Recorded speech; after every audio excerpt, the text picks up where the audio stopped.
Yo, what is up, chat? How's it going today? Hope everybody's doing well this afternoon. So today we are testing out some of the new flag sets proposed for our 2025 community races that we'll be having the last Wednesday of every month. So I'm gonna test these out and make sure they're not too difficult. These are meant to be fun flags, and if they ain't fun, they ain't worth playing. Yeah? Let's go ahead and get this kicked off. I did get a goblin sprite from FF5.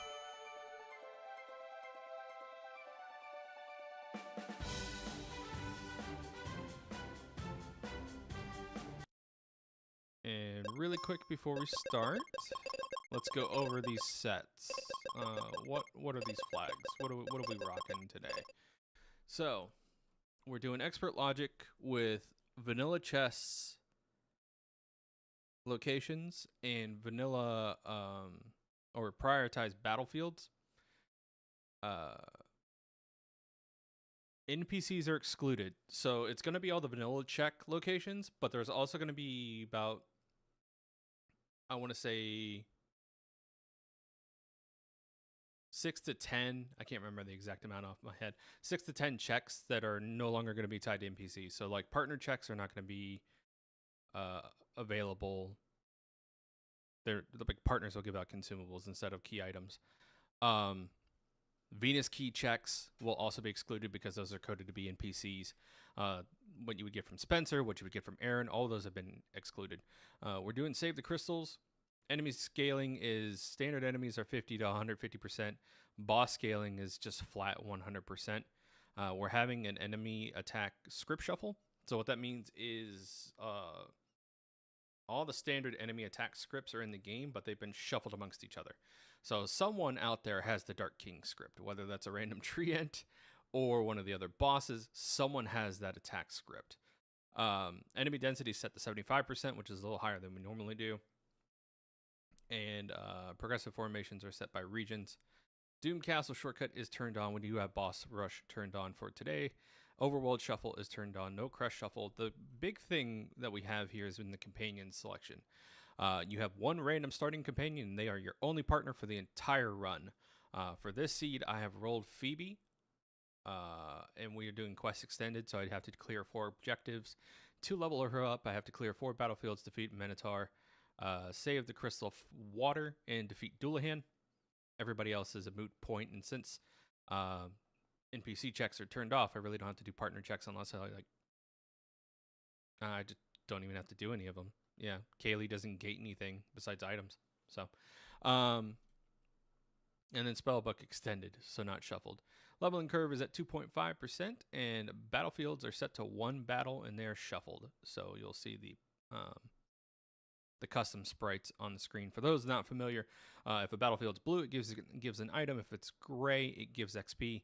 And if it is green, it gives money. For our color deficient friends out there, if the battlefield has a money bag on it, it gives cash.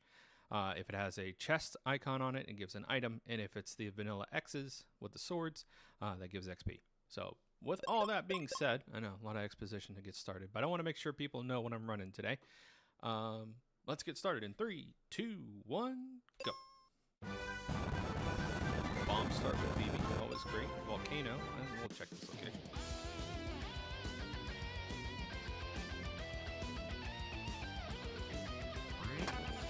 Magic Ring's not bad. I do not want to go check Goosey yet. I don't think I have the juice for that. Sand Temple only has a Tristram.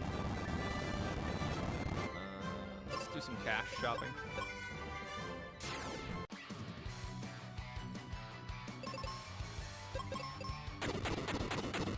Oh wait, these are juiced up. No. Okay, no. 1200 GP. Alright, we're set on cash.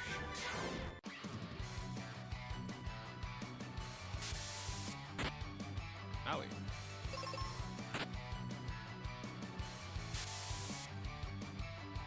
Oh, this is a bad setup.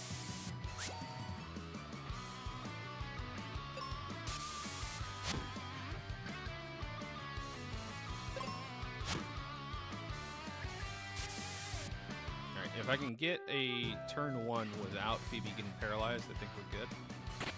Iron Nail's fine. Body Odor is the not good one. Can't run.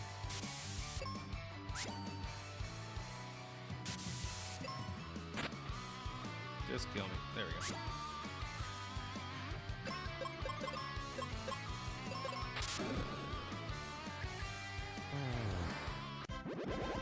Woo, river coin. Okay. Nasty gate. We got through it though.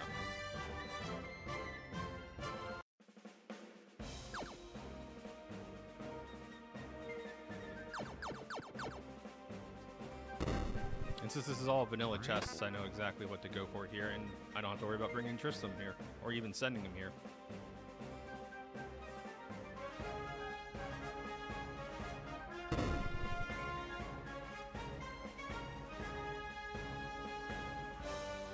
I do have to take some peeks here or there just to make sure I find any of those 6 chests that are shuffled into the world, but or 10, I can't remember the count.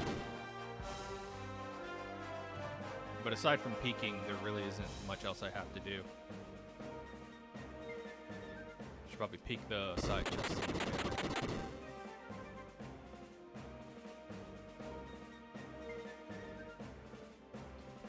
Yeah, see, like, that's not normally a red chest.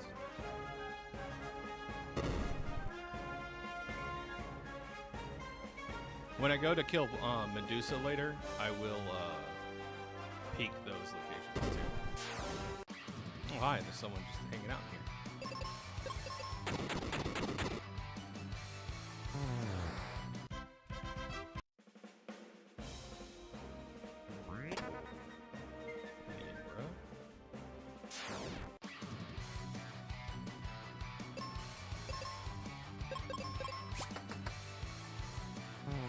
Castle shortcut is turned on, so the only thing I really need for go mode is to save the crystals.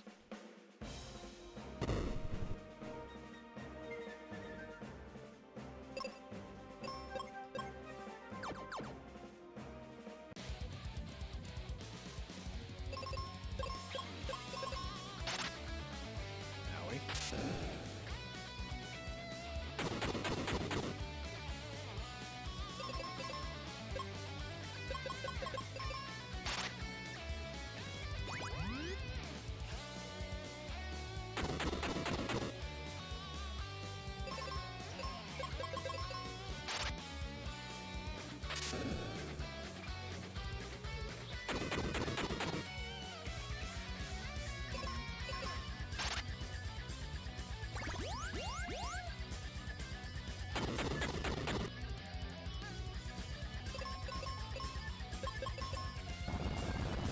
I forgot Ripper comes up here.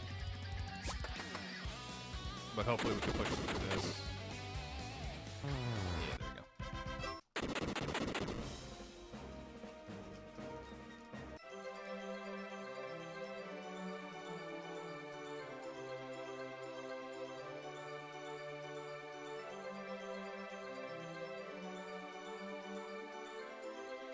There's our first crystal.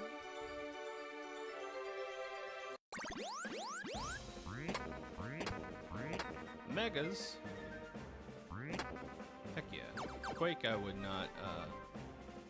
not ask for specifically, but you know, we have it now.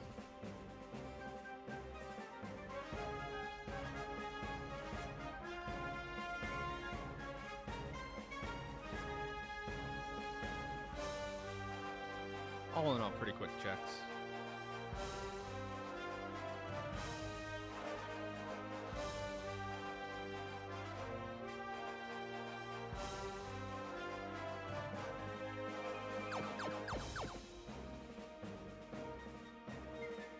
I accidentally left my shard hunt tracker on, but this does not have any shards.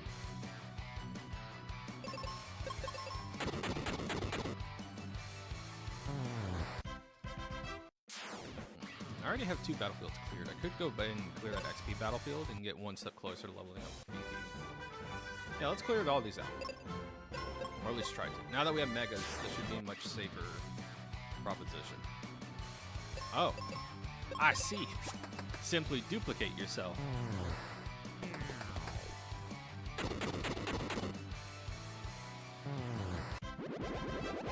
There we go. Now, getting the low count battlefield objective this early is pretty nice, just because every battlefield is one battlefield. One fight, so single clear. Let's check Focus Tower real quick just to make sure there's nothing here that we need. Aegis Shield chest is something. Okay, that's brown box. That's brown box. And I might take that encounter just to see if I can get a quick level out of it.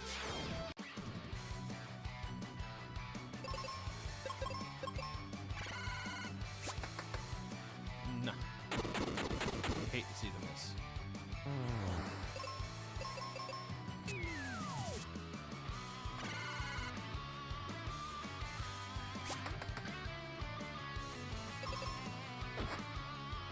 Yeah. This is annoying. Okay. Shouldn't have taken this fight.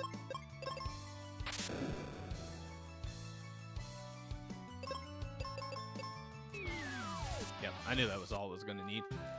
I was like, if they just all dupe, it would be fine, but yeah. Okay. I got greedy there, and I got penalized for it, is what it is.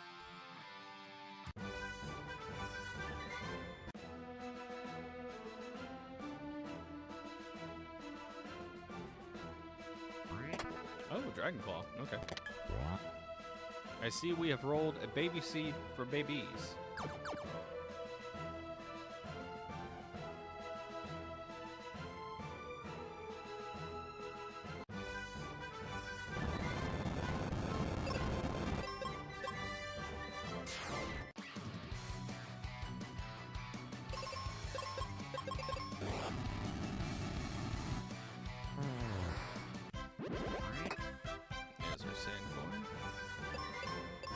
I have Libra Crest. Let's check it. I saw that red chest, by the way, chat. Seeds! I wasn't supposed to make that NPC check because NPCs are turned off, but, you know. I was rewarded for it anyways. And vendors are turned off. I will check 2 chests here, though. Because, like I said, those can be... those can be key items. Let's see. Nope. Okay.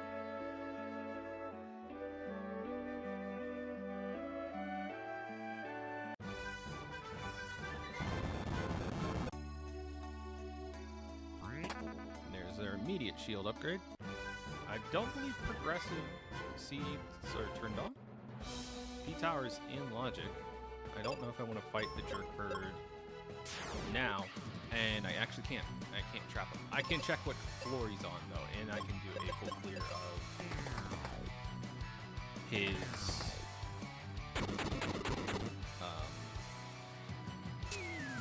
chests. Let me get those out of the way. This is a rough one. Okay.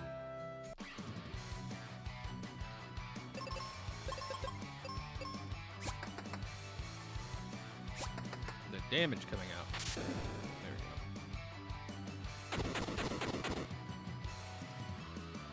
This is some fat lizards. Let me tell you. Oh boy. I'm glad I saved.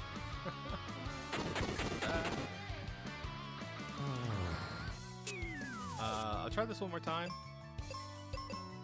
I'm gonna try to go for instant kill strats.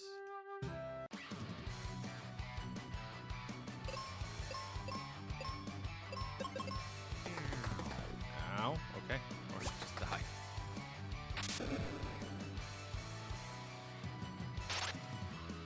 Thick lizards. Thick, fast lizards. Alright, let's try not to get crit this time.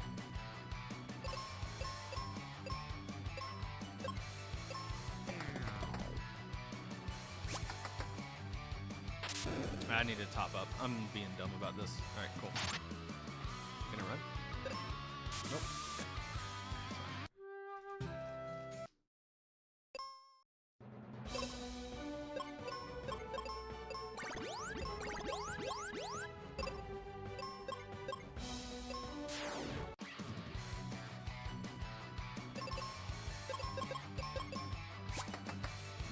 lizards.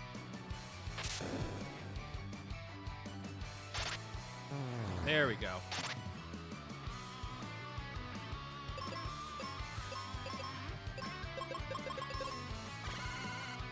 I should have. Oh, she managed to get it. Nice.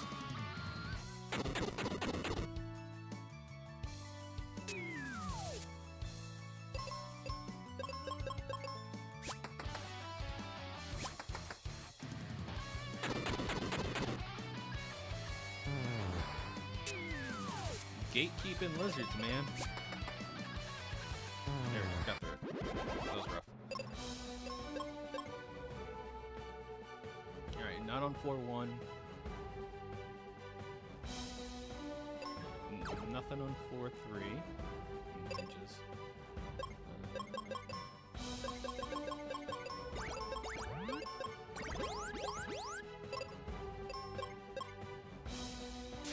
Hopefully I can get through this with some thunder.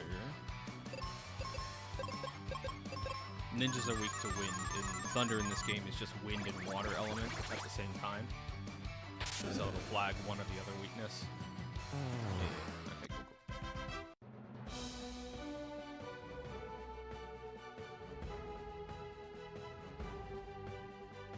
I like that blue Steno reskin.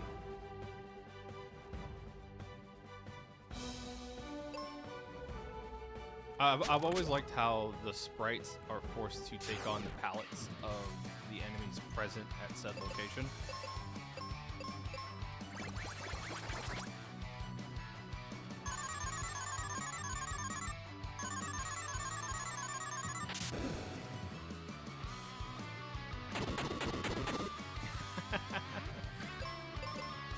Yes, Le Double Phoebe.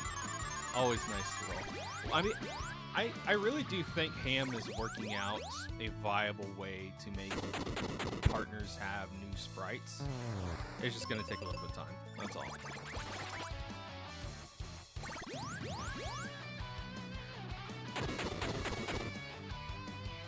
These ninjas rolled Water Hag.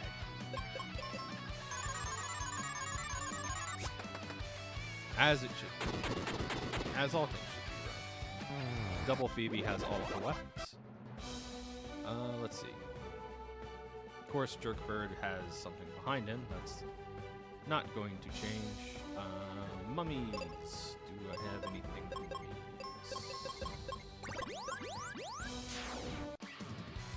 I don't know if I have the levels to hurt them with Cure yet. That's fine. Oh, or they could self-destruct and then clone themselves. This is spooky. Okay, I do have the means to kill them with Cure.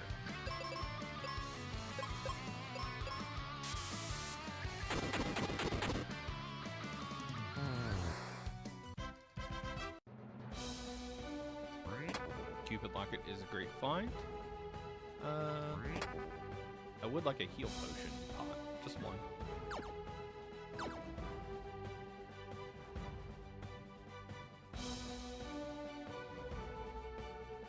Don't mind me just gobbing it up.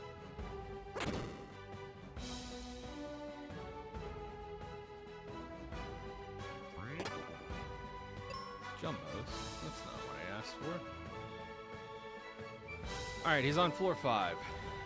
So that means I'm going to need to find an axe and then come back and do 4 and 6 switch. Awesome. I also forgot to check floor 3. Check that now. Okay.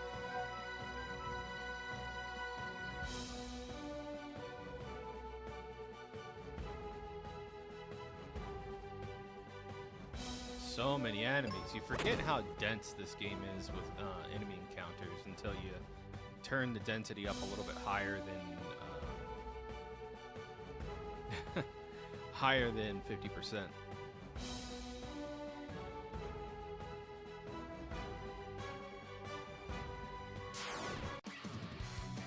Can I run from this? Please tell me yes. Nope. Okay. I misinputted and I'm being punished for it.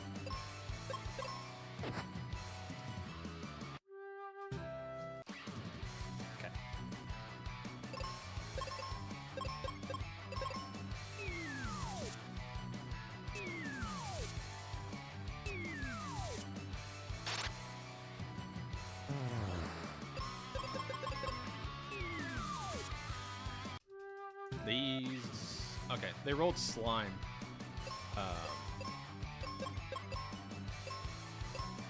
Slime logic. The slime script.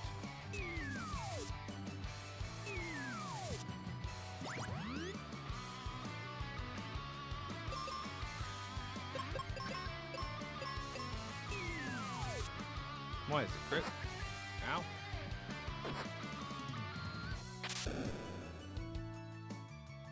Wow, that should have been super effective. Okay. I know bow is. They're so fast. Okay. Alright.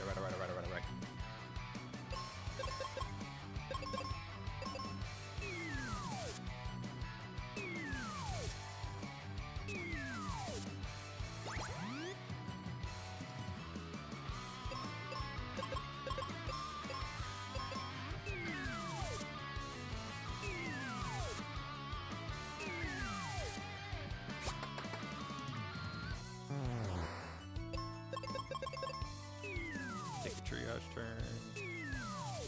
We'll barely survive this. Yeah, early start on these Flagset is rough. That's not what I wanted. We had this, and then I goofed.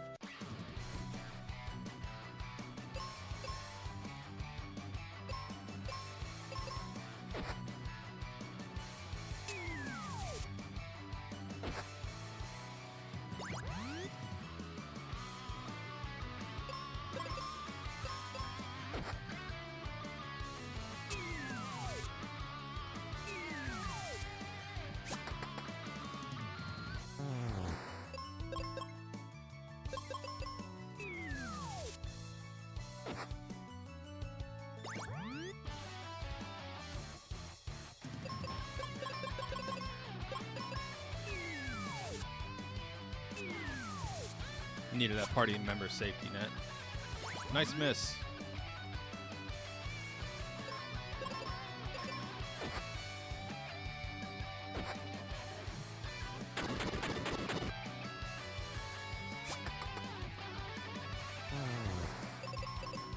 Got 800 plus on these enemies is a little annoying. I might ask to drop that down to 125.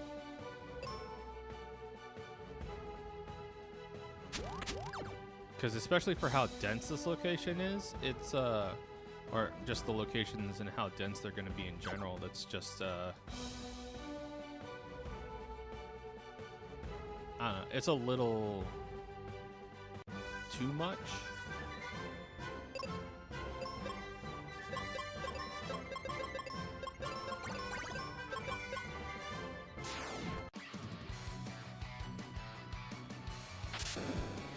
Like, I'm all for difficulty, but if these are going to be community events, I would like them to at least be fun, and I don't want them to be free by any sense of the means. Like, I don't want this to be like a haha, you show up and you get a freebie.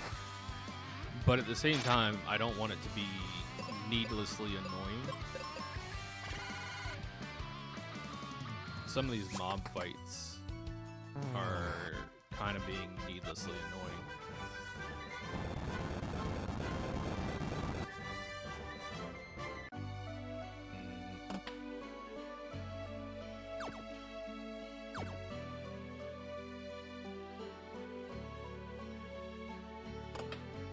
I gotta remember to come back to Foresta. There is a red chest mixed in there.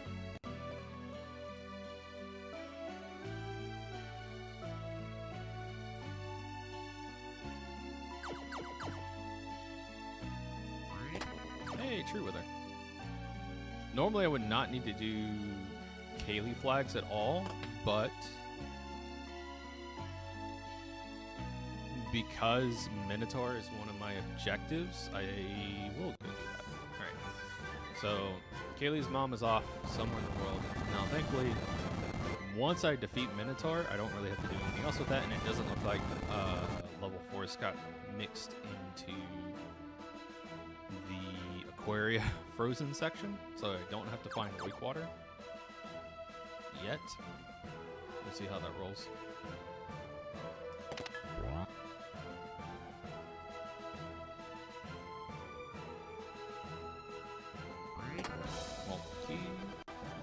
That'll be nice when I find Firebird. What am I having hang-ups for? There's Doulahan. I don't need to fight him quite yet.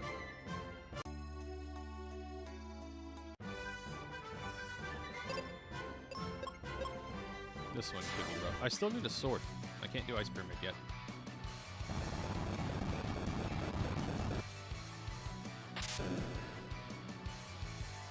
I also don't have a lot of good offensive options either.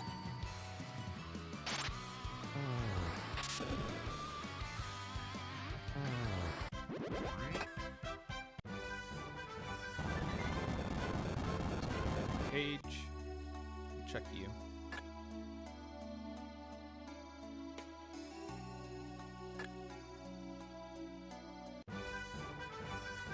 Wintry, we'll check just to see if we need to warp here. Nope. Okay. Moving on. I'm gonna take on this battlefield and then see what town this is. Windia.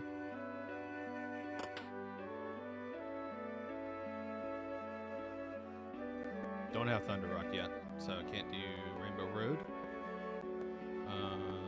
I know the house vendor has nothing, but the chests here could have something. Nope. Okay. What about Grandma and Grandpa's basement?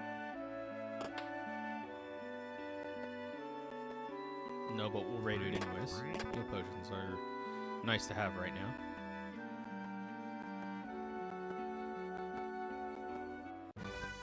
Alright. So I guess logically, it's this or Doulahan. Ow. You know, Noble Armor would be fantastic right now. Hey, there's an axe. Okay. So, Pazuzu's now on the table. I can now go back to Forest really quick and make that check, which I want to do. I have enough levels. Medusa might also be on the table. I'm a little hesitant about that one, though, just because I would like to have one more level. Doulahan would be the harder fight, but it would also give me a level.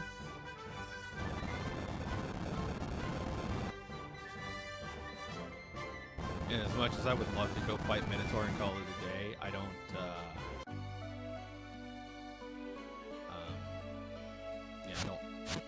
I don't have access to that tile yet. We'll take a heal.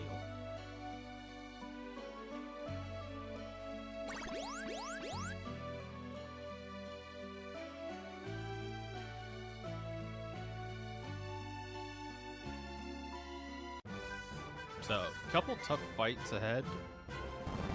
Not too excited for any of them. But, yeah, it's what we have access to, right?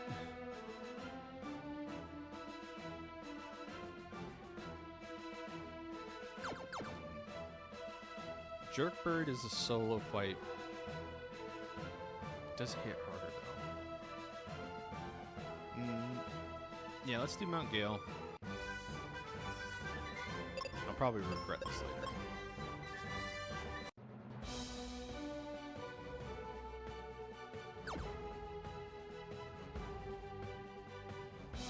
Especially at level 11.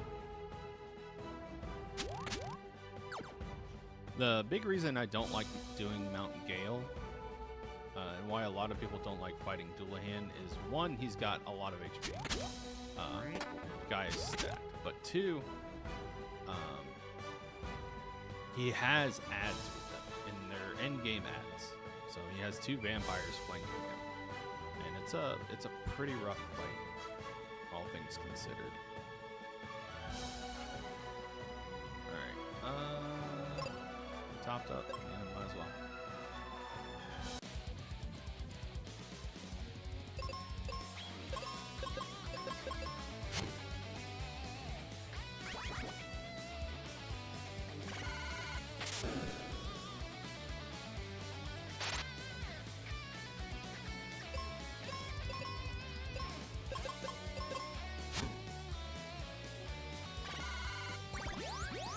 Thick vampires, but thankfully they are status sponges,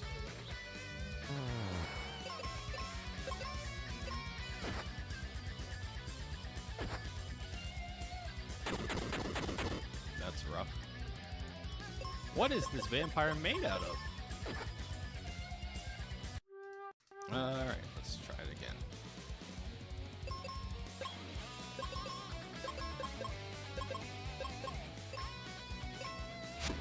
I'm just gonna have to single target focus down. Or, okay, I could just die. Guess I'll just die. Let's try that again.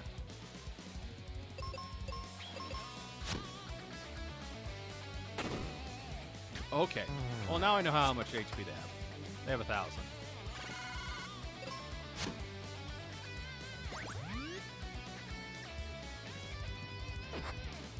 Owie.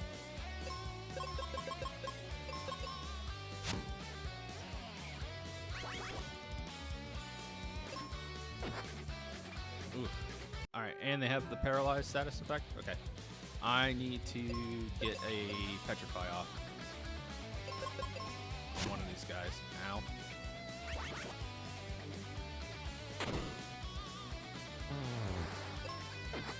That would have been a great opener if I hadn't got paralyzed. Wow, this is rough.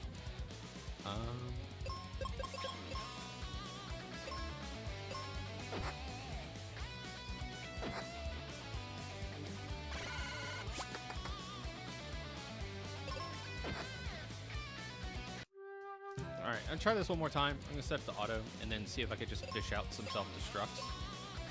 Axe. Ow. Pseudopod slap. Awesome. Self-destruct. There we go.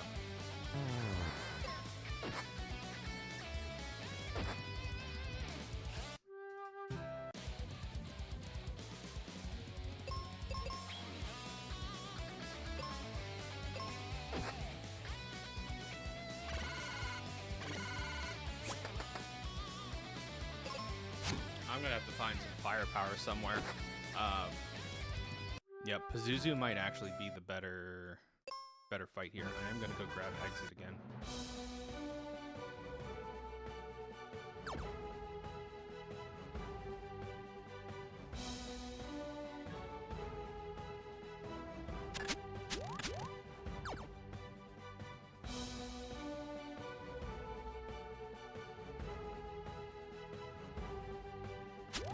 But yeah, that's going to be in one of my tuning notes, is I think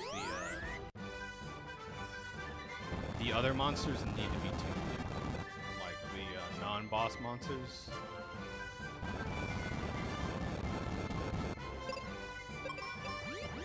Let's go fight Medusa.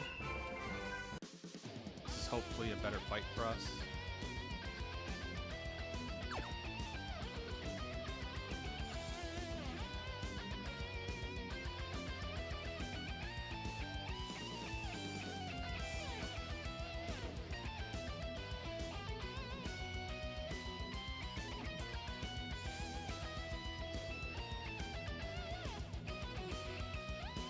So one of Phoebe's objectives, save Crystal Water's sword locked. I could go do that if I had a sword, and then dual hands one of them. We're not doing that without some firepower right now. I would need white or flare or meteor.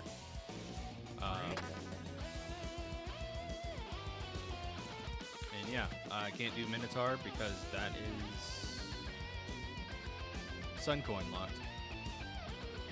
So it's this, Pazuzu, or I figure out a way to take out dual hand.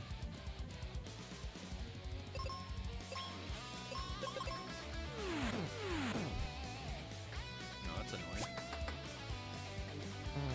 There's a crit. Thankfully the dogs were not super thick. Pick me up, please.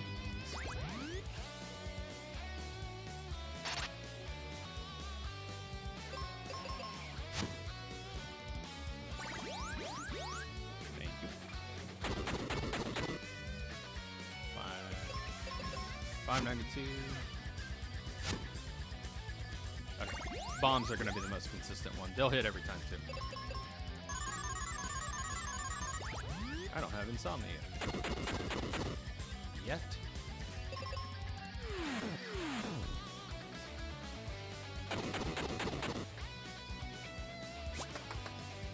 Just don't do thunder.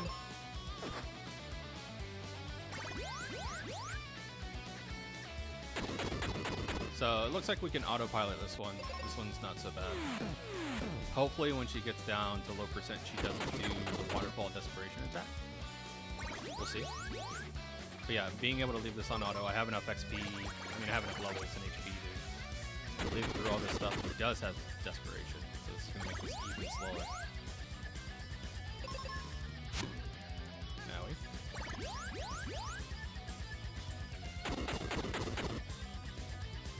We'll get through this eventually, though.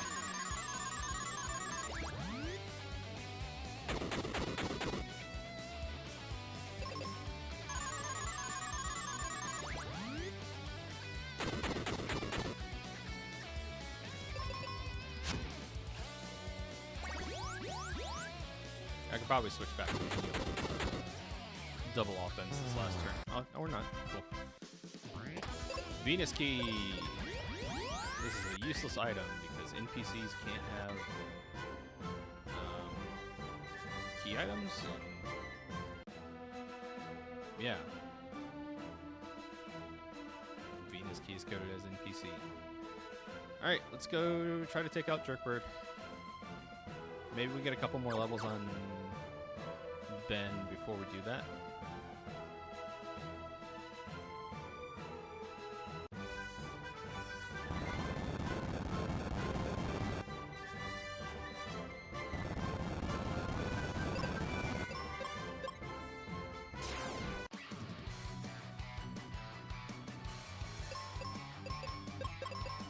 I am gonna need some explosives.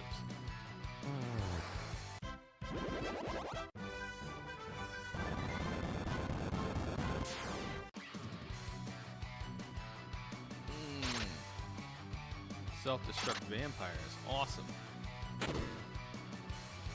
Speak of the devil.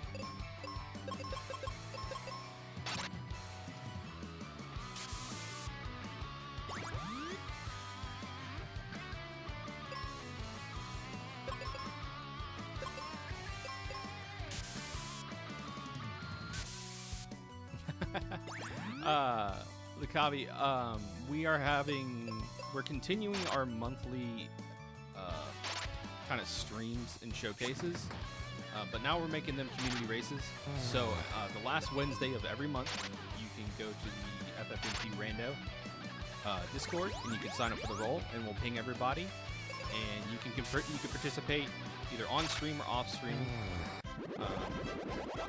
in a community race, and we'll just kind of make it a fun thing. We'll have a couple different flag sets picked out, and then we'll kind of narrow it down to what everybody liked the best, and we'll kind of go from there. And it's just gonna be a nice, fun, chill time because we haven't done a lot of community stuff lately. I mean, we've done cross community stuff, but nothing specific to just FFMQR. So right now I'm testing out these flags. They are not nice. Yeah, no, I wholeheartedly encourage you to join the community Discord. The link is on the Rando page, and yeah, it's a good time, you know, when I'm not testing out difficult flag sets.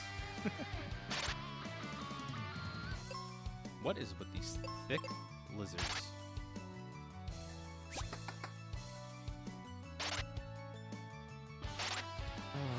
There we go.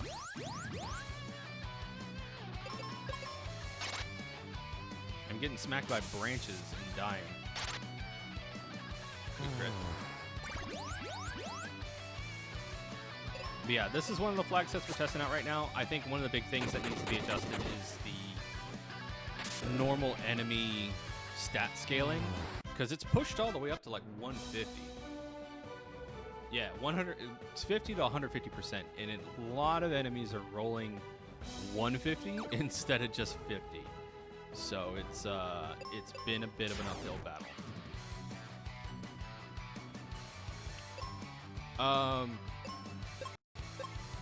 Legally, we cannot house the ROM itself. I'm going to try to answer this as best I can.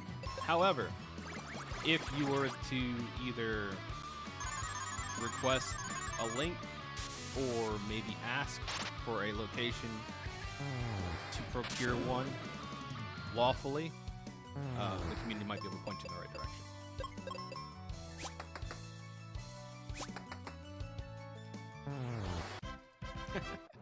But yeah, no, like we can't even house, like we can't even have people post in the Discord like their rando seeds, like the ROM files for the rando seed, just because we don't want to we want to make sure that the Discord itself doesn't get flagged as like distribution.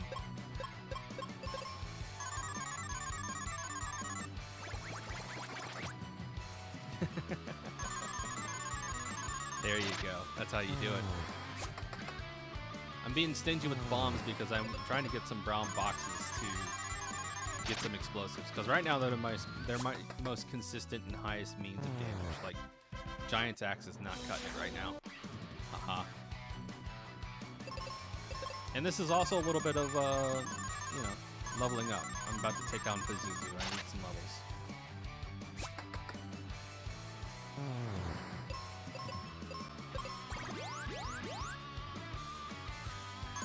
I believe I also have a guide for the MSU1 patch that you're hearing right now in the new player room as well.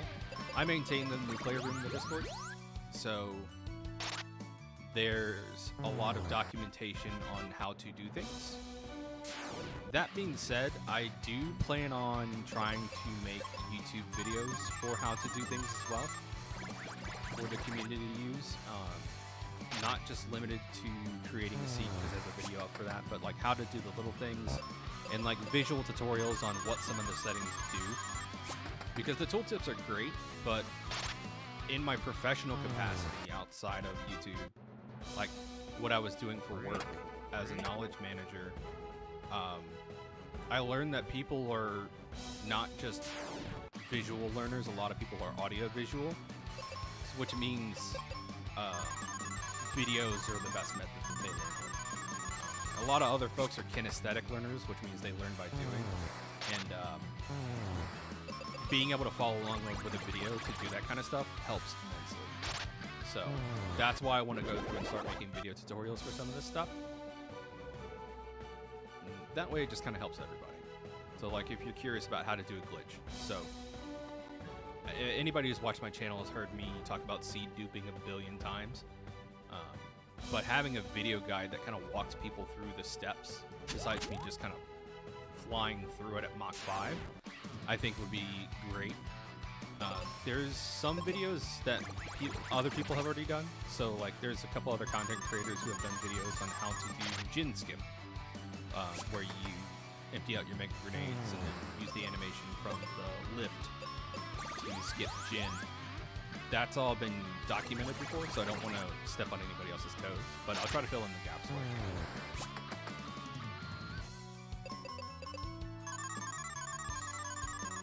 And then I think I'm also going to start picking out a day, like Fridays or something, and start branching out my content again. For the longest time, I've only ever done Mystic Quest and then some LPs on the side.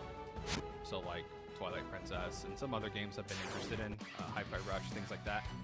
Put them on the channel. So I think I want to start being able to do that again, play through some other games that I haven't had the chance to play through in a while.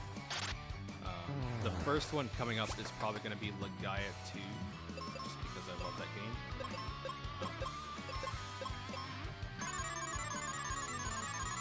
So yeah, look forward to that. Why you miss?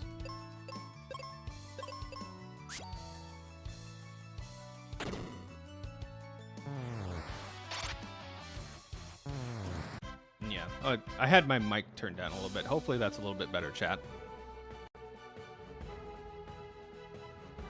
I got some feedback from someone watching who was like, your mic's kind of low. And I was like, oh, I forget. Sometimes I'm not incredibly loud.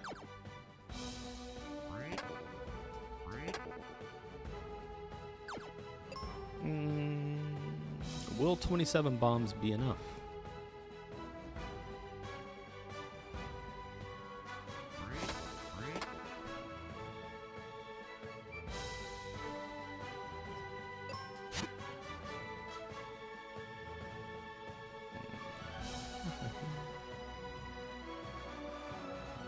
Sorry, trying to think of the best way to go about getting back to Jerkbird. This is going to be the way. I'm going to be mad if I did all this clearing and leveling just to find out I can't clear this fight.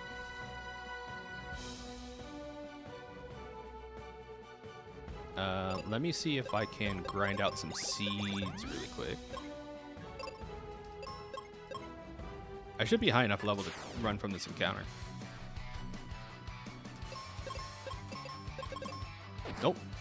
Still can't.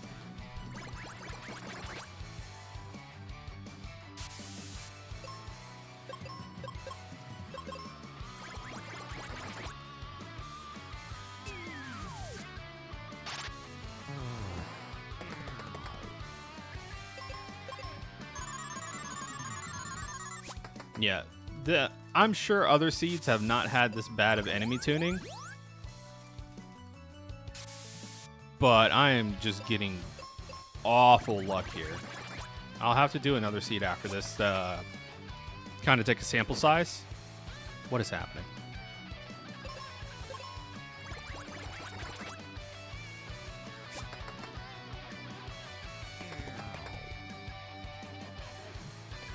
My hubris.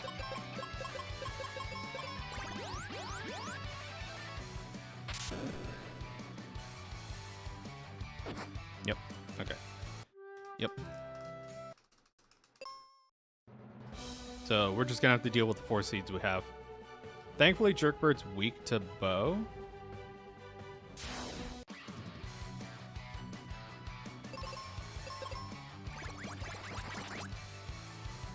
We'll also have to see what script he rolls.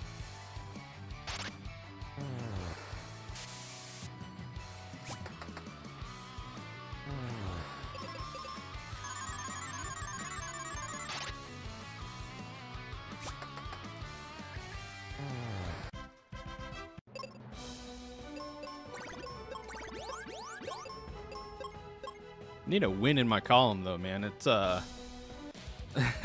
these past couple seeds I've run, I've been running into some opposition, let me tell you.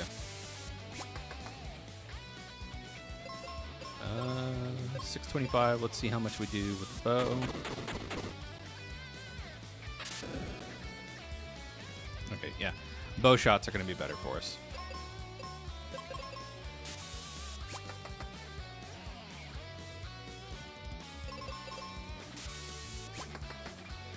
A lot of status ailments.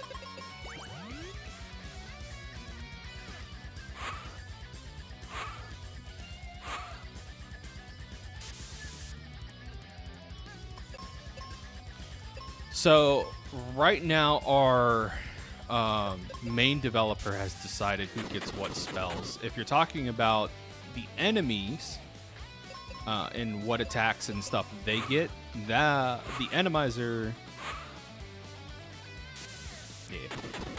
the Enemizer was developed by another dev named Oipo. Yeah, for your allies, that's done by Wild Ham, and there's a couple different settings we have for that. We have the Shuffle, we have the Spellbook Expanded. The Expanded Spellbook was all Ham's idea, and essentially he wanted it to be like, these should be the spells that the partners should have had in vanilla. That being said, we're still always looking at ways to add more variety to those. So, I mean, there's always ideas for like,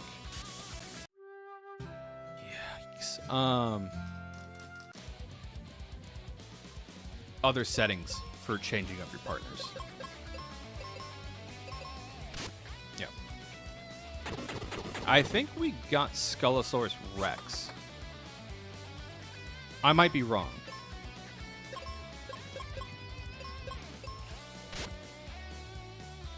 Yeah, so that's a big one. It's like Phoebe getting Arrow, but at the same time, it's like, you know, do we throw that in Spellbook Expanded or not? Yeah. Now, if you have Spellbook Expanded turned on, I think you can still have her proc a Thundercast. Not 100% on that.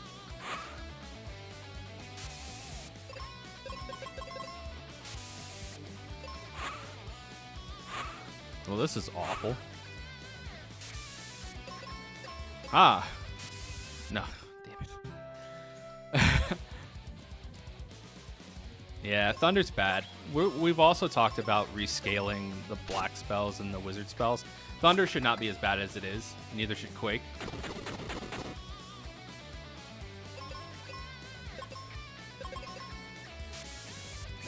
Yeah. Yeah, you basically get them back to back. And the big thing with Thunder is it's like it's scaled for the Aquaria region, but it really is out-tuned so quickly by White.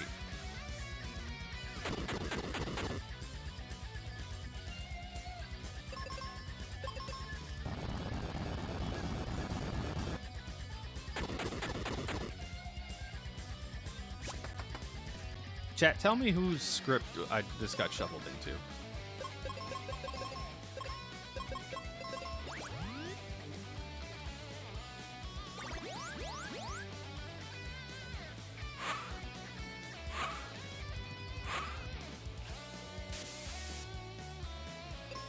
I made the wrong play. Double stone gas. Okay, this is... Huh. Okay, I'm gonna have to come back. So what are my options now? I can't do Pazuzu because of stone gas. It exists and I can't get by it. I can't do Pyramid because I don't have sword. That leaves Doulahan. And we all saw how well that went. We'll take this just for the levels. But we're gonna have to make something work here. Or else I'm not going to be able to finish this seed.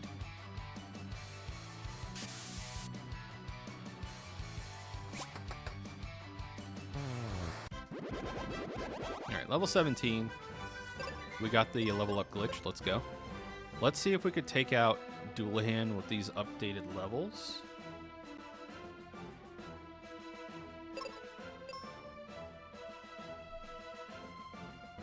Sorry, checking my inventory, make sure I'm not missing anything on my tracker.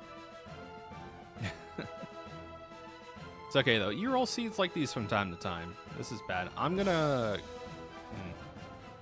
If we get to the 2-hour mark and I haven't finished the seed, we're gonna call it and just do a reroll. Just because I do want a sample size of more than one to color my opinion on these flag sets. This first one is not painting a pretty picture though. I'm boss locked behind either Pazuzu or Doulahan for progression. It's a 50-50 and neither of them are good options. The vampires have rolled slime scripts.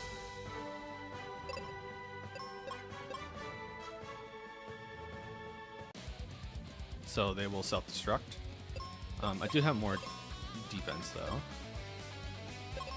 I have not been generating the spoiler log, but I could always just ask the community to look up where my progression was.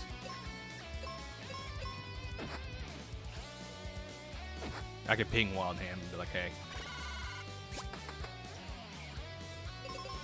Not a great start. I was hoping to fish out a self-destruct.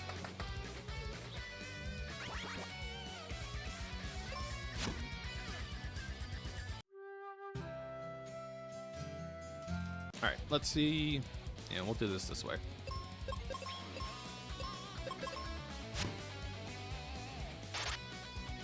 Good miss.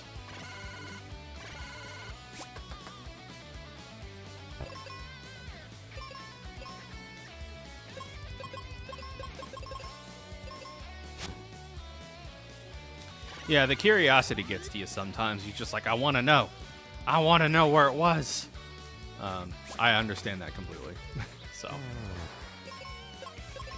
I'll find out for you, chat. Trust me.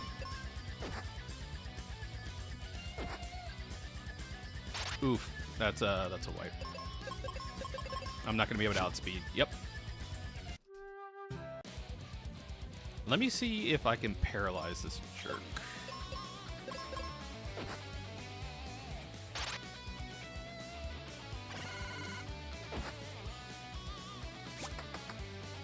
Crit. Okay. Nope, can't paralyze.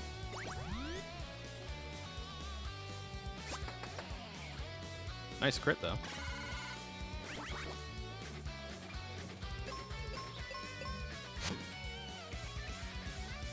The rare miss.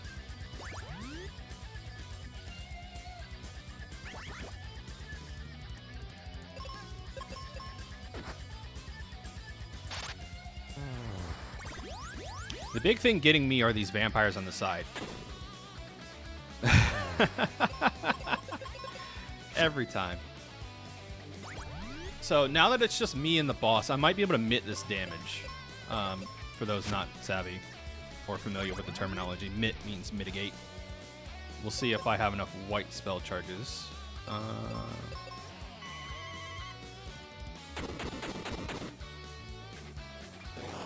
He has insane defense. Good gracious.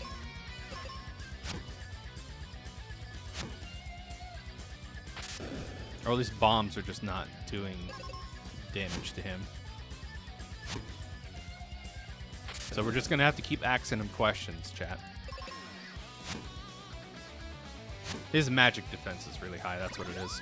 Spells are technically, I think they're coded as magic, but they have an exception rule in them to not trigger the reflect.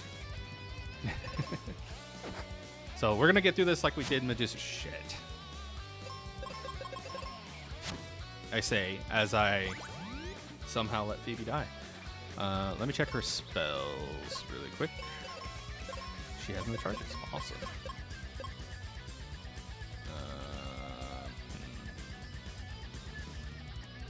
How do I want to do this? Yeah.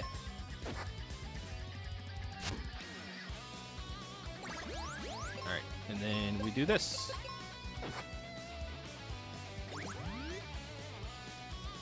I mean, he's got that sword there. He's pretty sharp. Why did I do that? I should have defended again.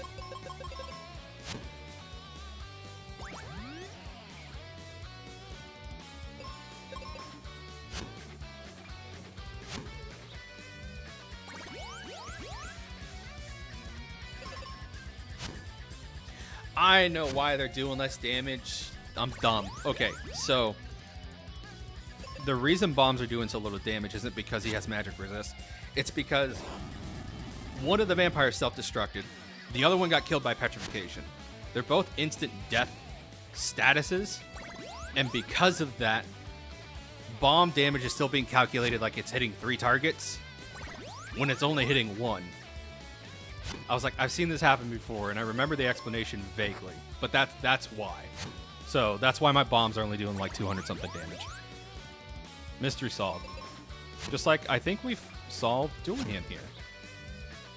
It only took forever, but you know. I'm telling you, it was those vampires. Those vampires were the hard one. Let's see if I could get Petrify on it. I mean, not Petrify. Paralyze. Can I paralyze you? Please? Pretty please? Sugar on top? He's a spooky.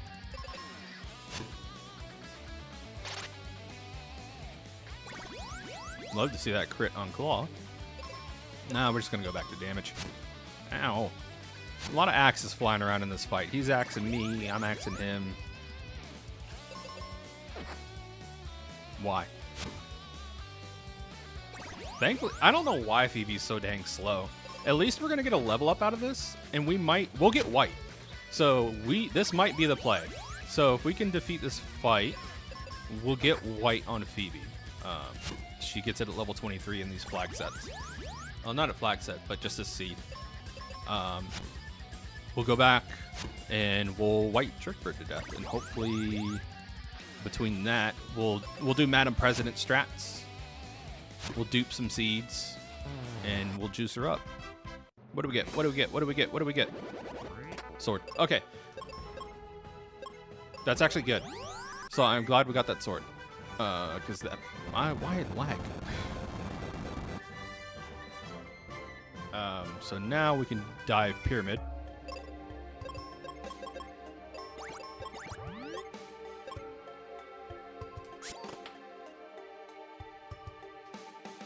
Wow, double reds right here.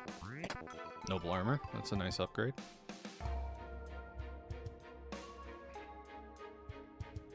This is where you would find magic ring. What's in here? Battle axe. It's a downgrade, but it's okay.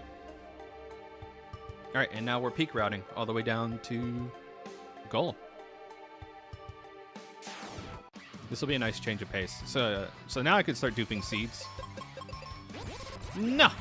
Unless I leave it on auto like an idiot. Anyways.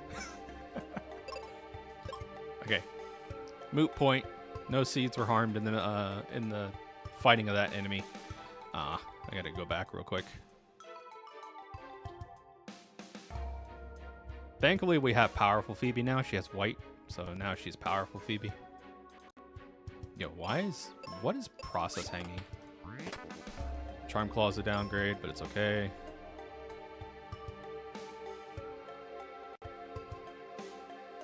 Sorry, I'm like trying to close out stuff in the background that's running to figure out what's eating up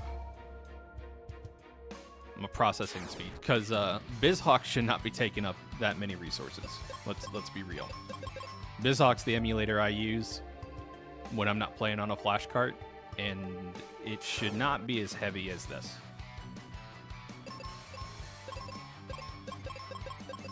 So anyways, I started blasting.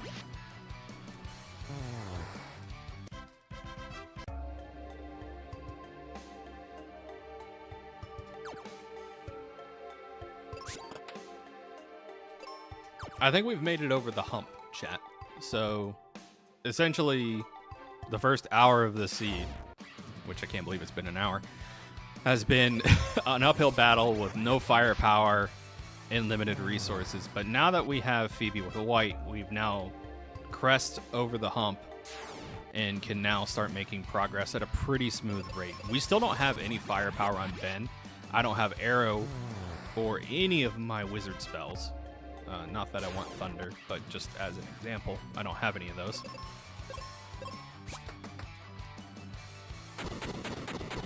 My A button's getting spongy. I might need to buy some replacement buttons here soon.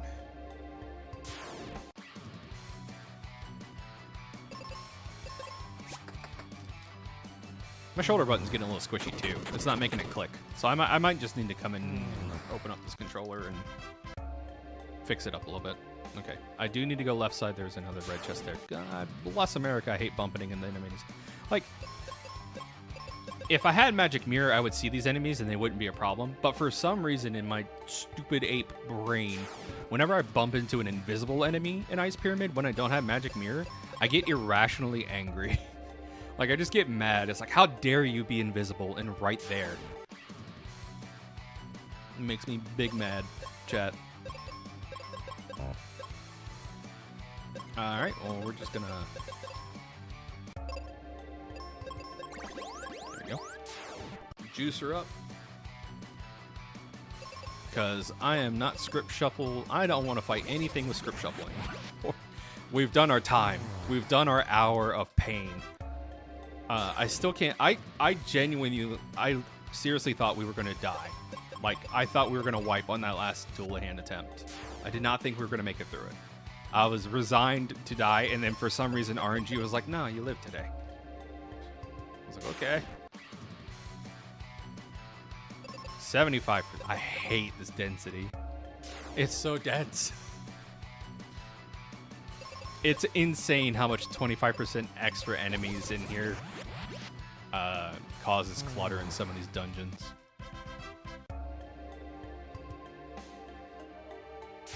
Again, this is also my stupid monkey brain going, I hate bumping into enemies.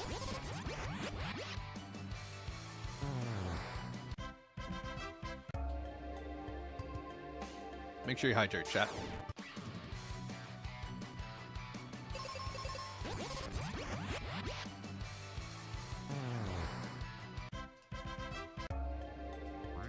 Captain's Cap. Don't need that. That's a useless item in this flag set. We are doing Save the Crystals with the Doom Castle shortcut turned on. So we got a silly hat. No reason to have it at all. Does not help us. Not unless we want to go to max ship for some reason and clear out the enemies so we can explore it. Alright. Alright, so there's 2 in Noble Armor Room. Let's see what Claw Chest gets us. Not Claw. Oh, Flare. Nice. That is... What is in that vanilla?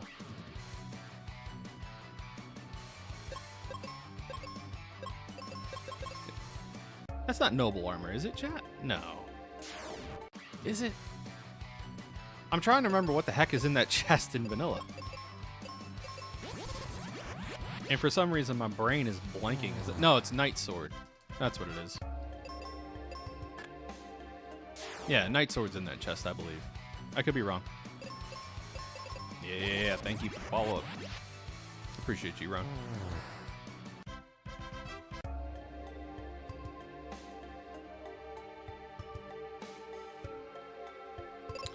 Do you want to melt a snowman? Just in case he's got spider kids or something hanging out. Wait, what am I doing? I have flare. Yes! Yes! 4,000! Yeah! 40-20. Let's go.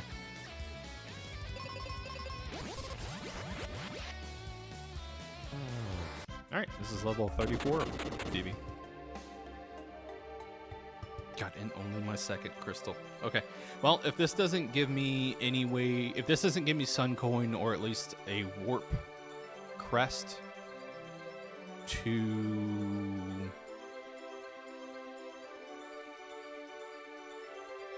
windier region, then... There's Mobius Crest. Okay.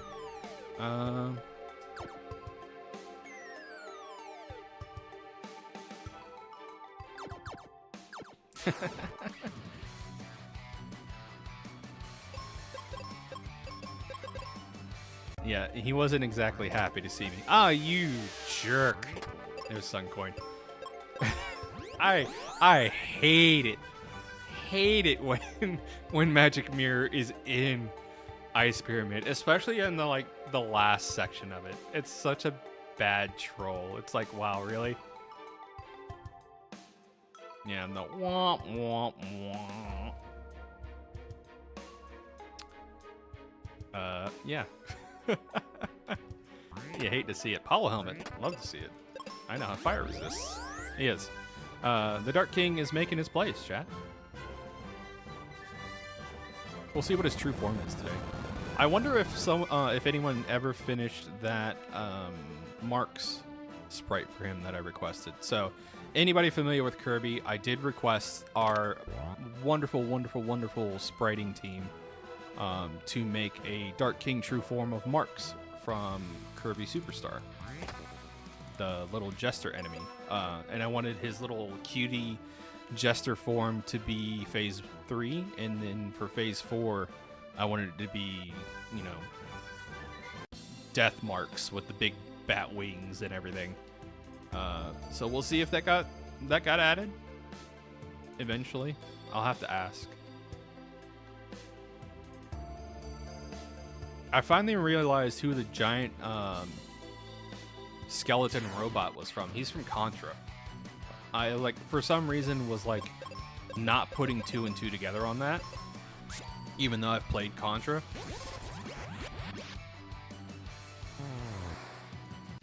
Fun fact, my favorite Contra game is impossible to play right now.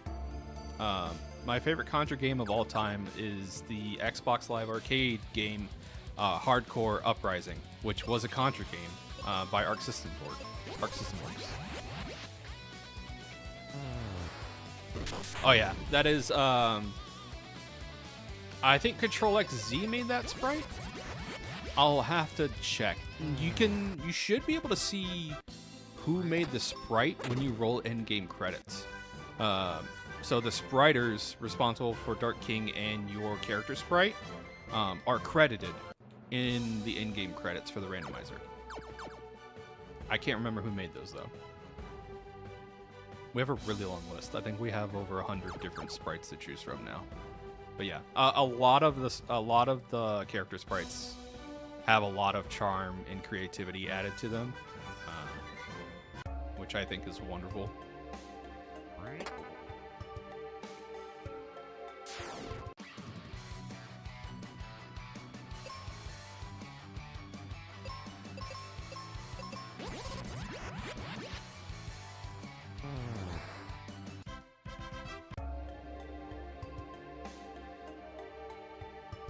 I'm like, what am I fishing for here?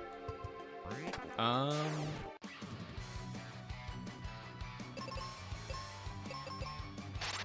not really fishing for anything. Why am I doing these checks? I have all the firepower I want.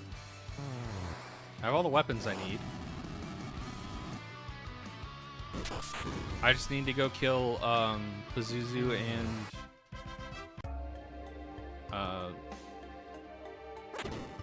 Wyvern or Hydra. I guess white wouldn't hurt. White and arrow would be great, actually. So yeah, I'll fish for those really quick. Shouldn't take long.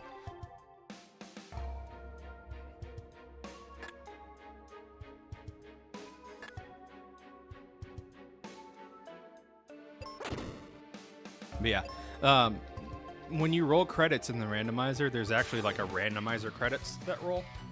So it tells you like who the lead devs were, who the playtesters were. Myself and Roan are very flatteringly added to the playtester credits. Shout out to Wild Ham for adding us there. Super nice. Ah, yes, Aegis Shield. That's another thing I wanted and then forgot I wanted. So there we go. Now we're geared up for Jerkbird.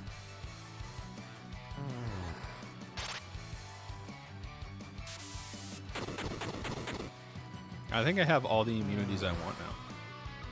Except for sleep.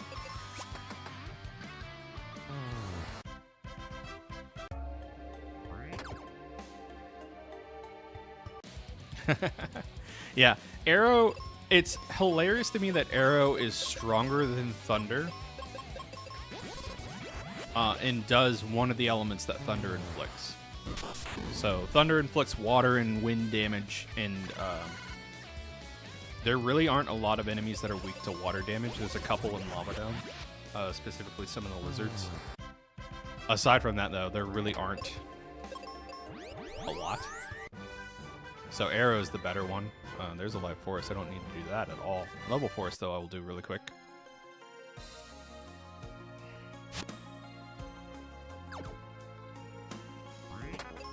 Thank you for the seeds.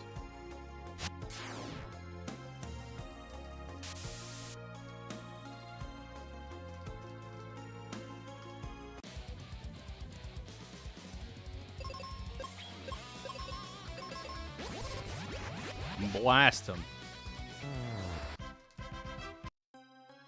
All right, we got Super Phoebe.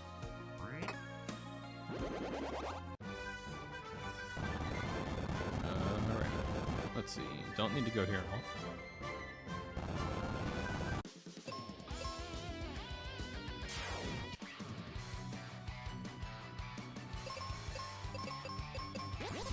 Going through Lava Dome with Windia region enemies is a little spooky, but it'll be great for XP.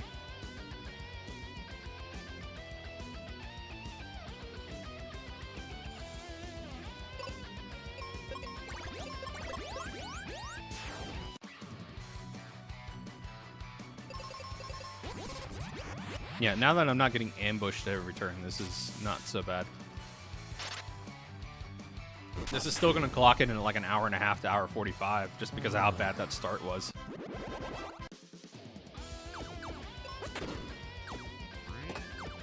That's not one of the spells I wanted to see. Disgusted.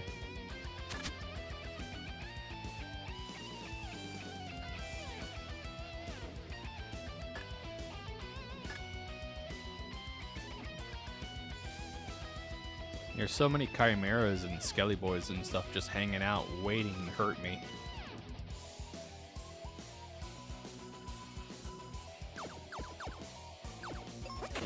Arrow, please. Or white. Arrow or white. Pretty please sugar on top. Meteor. Good enough.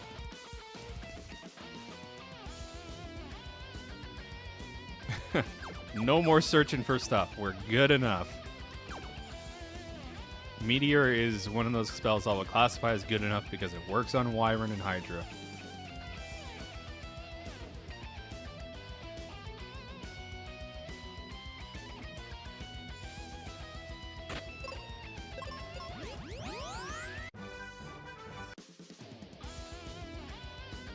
Just out of curiosity, I'll check and see what's up here. Brown box, okay. Now we're cruising.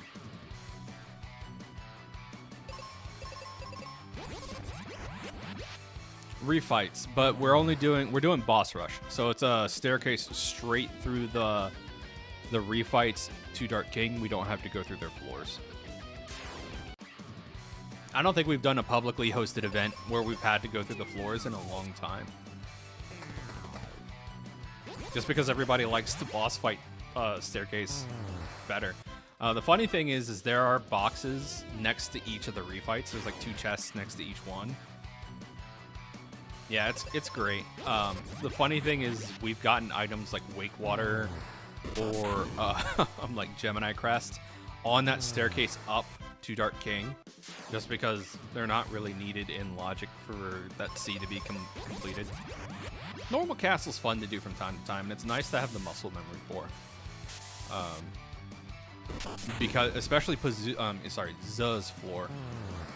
Zuz's floor is a really good one to go back and practice, just because you can fall. Now, we did recently have a couple community members, and myself included, pitch to have an option to toggle off the speed hack.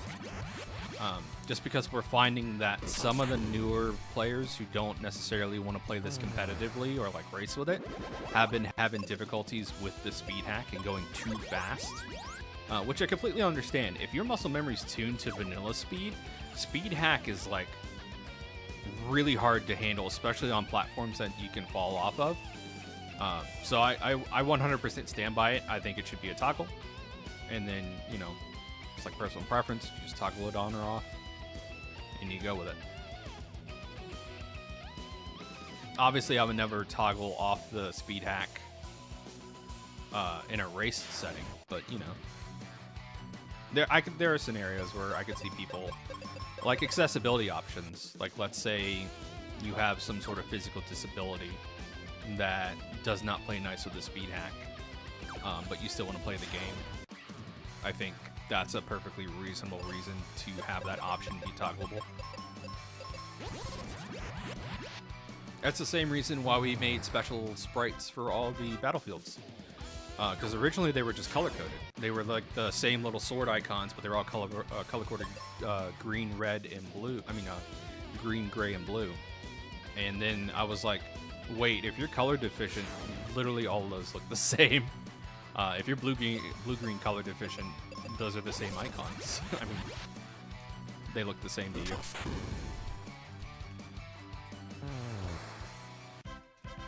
So I think thankfully we had someone in the community who is blue-green color deficient, and they offered to take a look at our sprites to make sure that they were visibly discernible. Thank you. Yeah, no, it means a lot to me. Like, I'm not a main dev. I'm not a coding guy by any means, but I mean, I've been in the community long enough to become, thankfully, an admin of the community, and I take accessibility very seriously. Just because, you know, the more people you can get to play your games, the better. And it seems dumb to me to not offer that accessibility to anybody who's interested in playing your game. It's one of my biggest critiques of Nintendo. Like, I like a lot of Nintendo games. I cannot stand Nintendo's lack of approach to accessibility. Big thing with me is like free button mapping. Free button mapping should be default on every game. Every game you should just be able to freely map commands to whatever buttons you need and go from there, in my opinion. Now, I do know that the Switch offers that option, where you can remap buttons, but you shouldn't have to do that in the Switch menus. You should be able to freely do that in the game.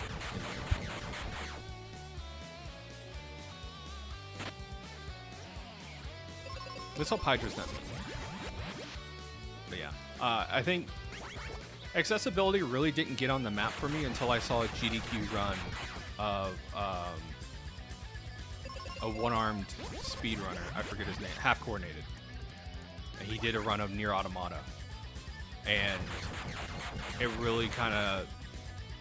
He was like, the only reason I played this game is because it has all the accessibility options I need to freely map buttons to make this physically playable to me. And I was like, damn, he's right. Like, what if you do lose an arm? You know, and you still want to play, you still love and want to play video games or have some other disability. So, my grandfather, he was blue-green color deficient, so that's why that jumped out at me immediately. I also have a friend who's full-on colorblind, so he can't see color at all. And that's one of the reasons that accessibility was on my radar. So anytime we propose new settings, I always try to like take a second look at them and think of it from an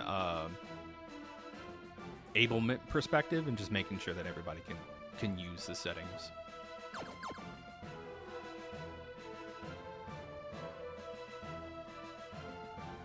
And I know a lot of devs for randomizers don't have the time or availability to, you know, do some of the tweaks that we have in the Mystic Quest Rando. For instance, the Metal Gear Solid randomizer, I played that one a while ago.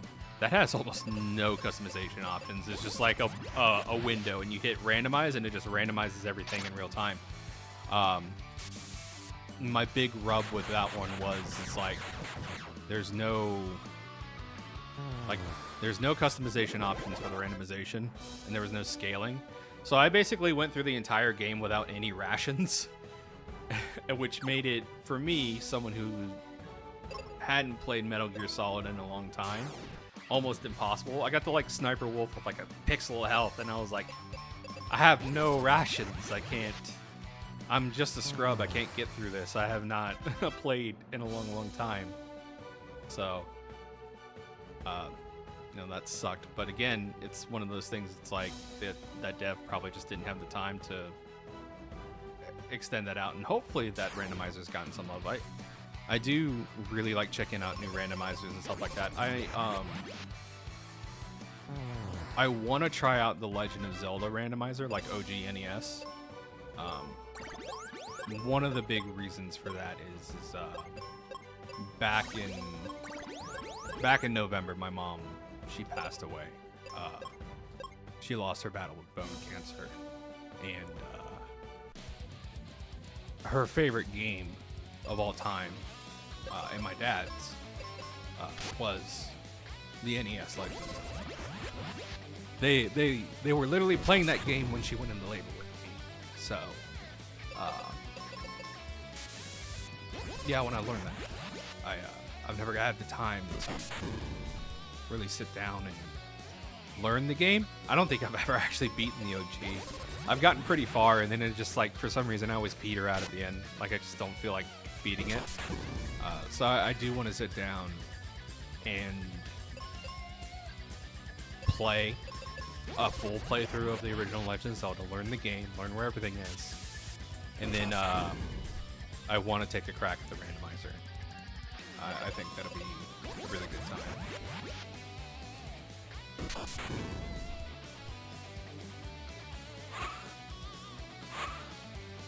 This is going much better than last time.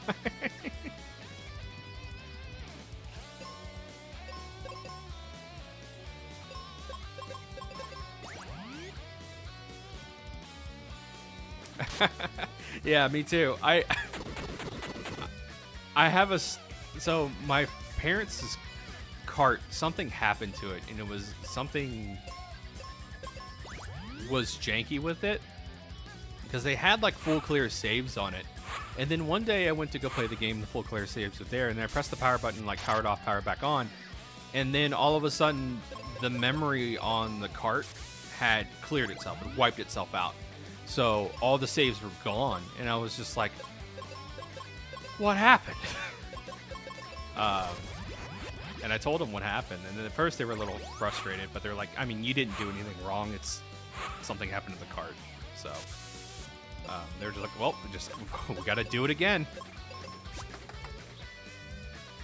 So I never, for some reason, they never got me a Link to the Past. They didn't get it for themselves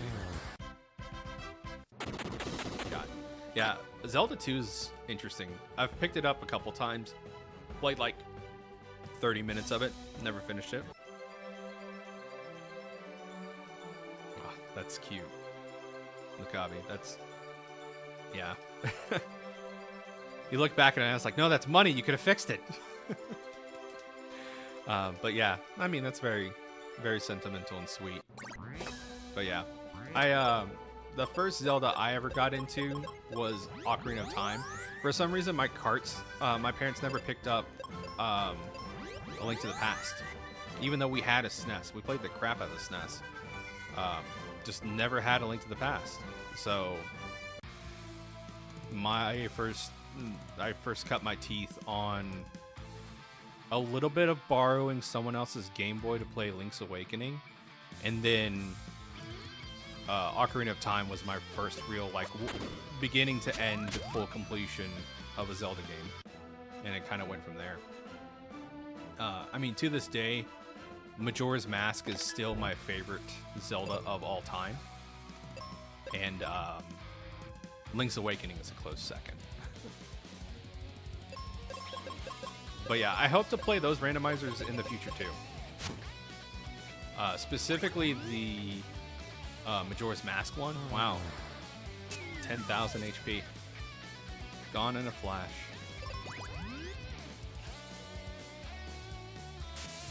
Yeah, I need to sit down and play Link to the Past. There's a lot of folks in the Mystic Quest community who play Link to the Past, and I haven't.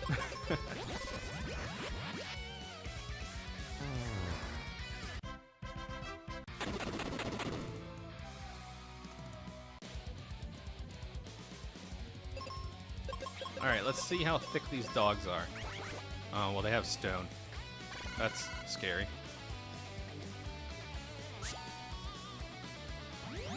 Hey, it's one of the older randos, from what I can tell. Like, A Link to the Past, you know, with its popularity was, at least in my exposure, a lot of people's first foray into like modding and stuff. Yeah, what's up, Larry?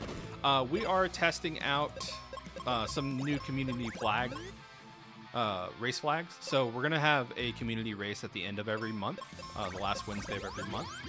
So we're testing out flags for those community races. These were pitched by Wild Ham. My honest opinion, early game's a little rough because of the tuning. That being said, my sample size is only being colored by one seed. So we're gonna fire up another one after this and run another seed and see how bad that is. And see if I need to suggest it need to be tuned down or just adjusted a little bit. We'll see where we go. But yeah, you are just in time to see me wrap up this seed and go on to the next one.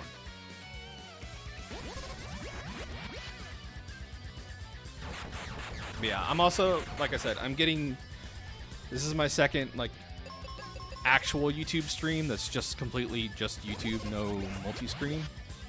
I am learning the platform. You jerk. Found out that I can't do my emotes yet. I'm not popular enough to upload emotes in YouTube's opinion. So I need more subscribers and more active watchers to upload emotes. But once that happens, I will pull all my emotes from Twitch and put them up here for you guys. So you'll have access to Bald Dusa and Stupid Sexy Jerk Bird and all those other fun emotes I have on my Twitch channel.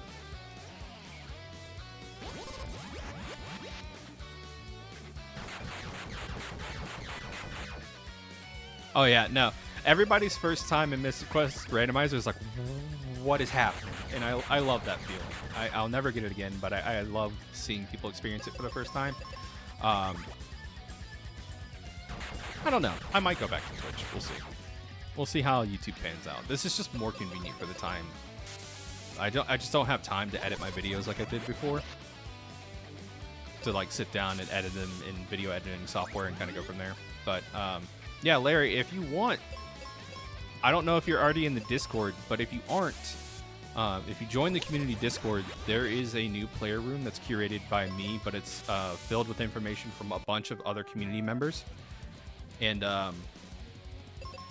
yeah, if you need some help or resources, or just, you know, like web pages telling you where items are, all that stuff's located in there. But yeah, Lore, to answer your question, I may go back to Twitch. We'll see. It's just kind of a matter of time. Like right now, I don't have the time to sit down and take my VODs and then edit them down in video editing software. And I always just uploaded the full video anyways. Like I did very minor editing, like maybe taking out the BRB moments.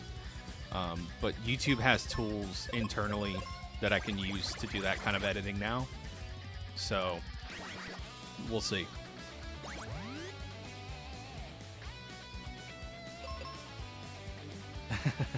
Yeah, Hydra is Hydra's giving me the business today. I think it's because his second half. So little programming insight for you guys. Yeah, no problem.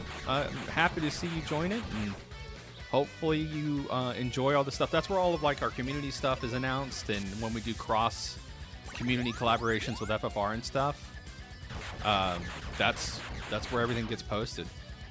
But yeah, fun fact, chat. Hydra and Wyvern, the way they're coded, when you get them to 50%, yeah, when you get them to 50% HP, their attack script flips and it shifts to a different attack script. So this script that we're seeing right here is literally just Stone Golem, it looks like Roan said, but just corrode gas. But yeah, thanks Typhoon. Yeah, Hydra being Hydra. This won't be the last time we see Hydra be Hydra. I'm gonna fire up another seed after this. There we go. Say goodbye. Running low on seeds. It's okay though. Roll. There we go. I was queuing up. No, I left her on auto. I left Phoebe on auto. Why? Oh, well, this might work out. Jokes. I planned this the whole time. It was intentional, 100%. You can't tell me otherwise. Why does he have phase 2 attack pattern? Don't answer that. I know why. It's because he's a jerk.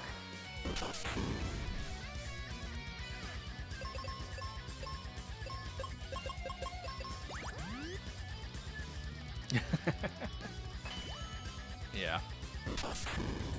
This is not pleasant just because phase 2 Dark King has some of the highest damaging attacks outside of, you know, like Mega Flare and stuff.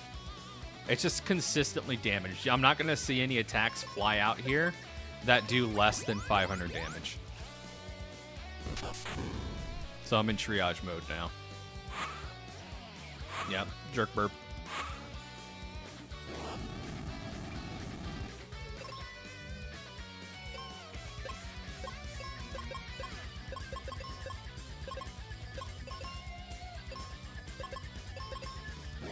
Yeah, we're just gonna prep a double cure.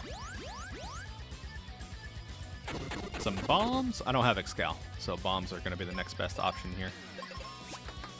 Crit. Oh, you jerk.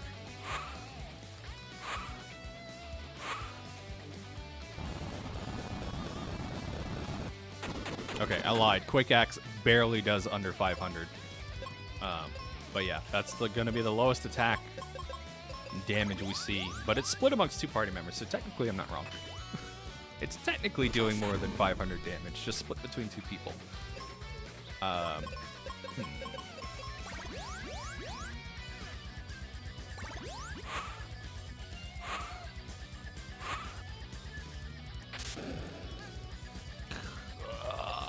My body.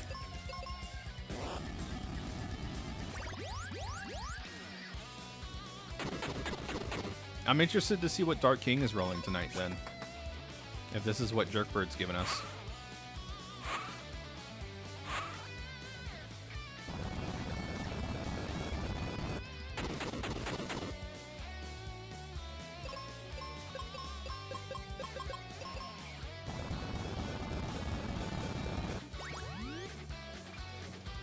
This should... We're close to death. All bosses have their vanilla HP values tonight on these seed settings. So, fun fact, Behemoth is one of the potential true forms of Dark King that we have in the randomizer. And I specifically requested that sprite just to give speedrunners PTSD. Because they say, you know, Behemoth is the Great Wall of Mystic Quest speedrunning. And you don't get to see him in the randomizer. The Hill of Destiny is omitted. Yeah, he really was holding back there for the longest time.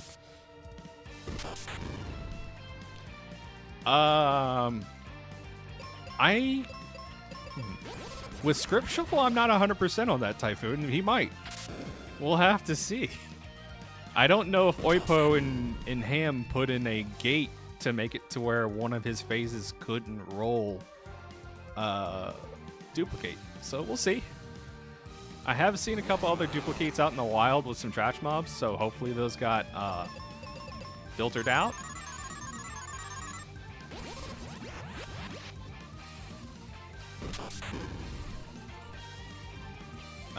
This phase 2 is Doulahan. I want to get through this as quick as possible because Hammerang and Doom Dance are on the table. Oh no, wait, that was Alright, this is sorry. The only way I could tell is because the glitched reflect. The also has Doom Dance. So we need to get through this as quickly as possible. Yeah, the pre-Gilgamesh here is great. No, I couldn't eat my seed.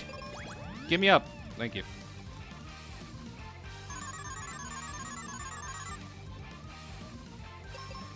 Alright, we gotta take a triage turn, even though we're getting Doom Danced on. Yeah, Self-Destruct King is hilarious. It's happened to me a few times. It's happened to a couple others a few times, and it's always great.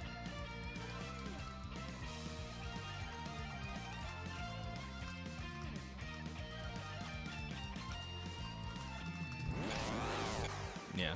Oh, there we go. Some Disgaea. I'm immune from sleep. Get blasted. Adna.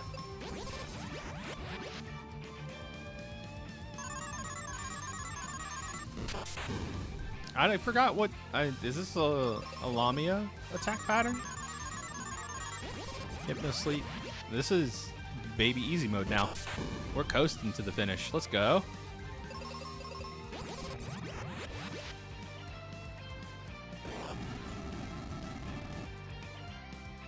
What has fire in sleep?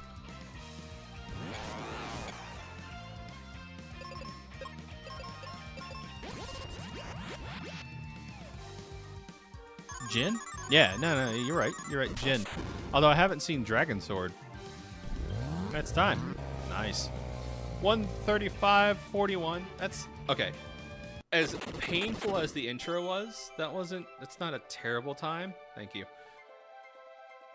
Like I said, tuning, in my opinion, for that could still be a little bit better, but we'll find out with the second one. So let me get this configured real quick. Let the credits roll here really quick. We'll see who did the Etna sprite.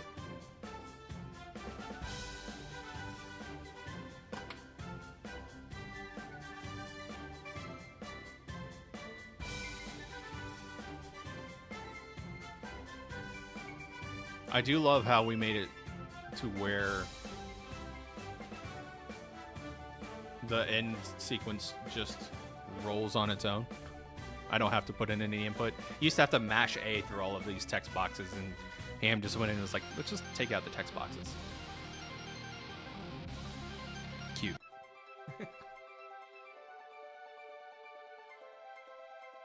While this is rolling, chat, so you guys can see who made the sprites, I'll be right back and let the dog out. And then we'll get the Seed 2 rolling.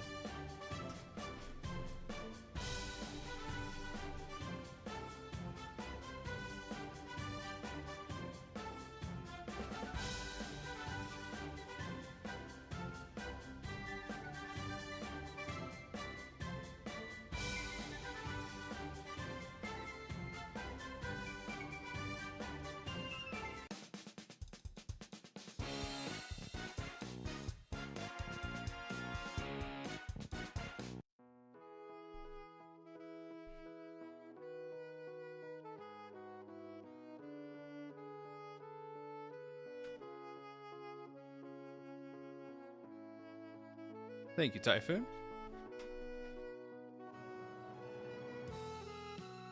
Let's see, Imp Sprite, Control XZ, and Etna.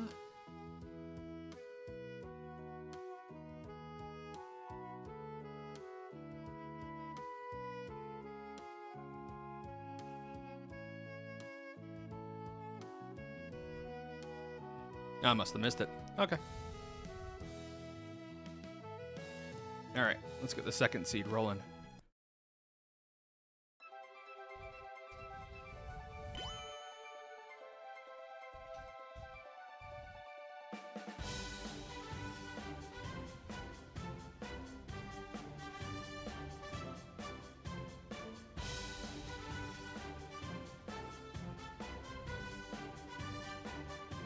Fix that real quick.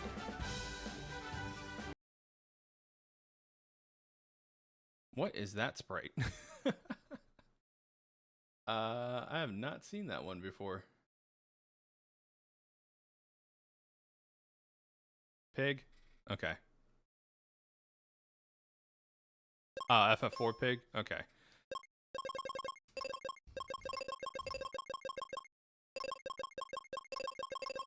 All right. 3, 2, 1. Hopefully a better start. Ruben. All right, we're taking Rubro all the way to the end. Let's check our dump file really quick. Get to the summit of Volcano, defeat Minotaur, save 2 crystals, save Crystal Wing. All right, we have to do all that anyways, so. And we got Sword Start. Okay.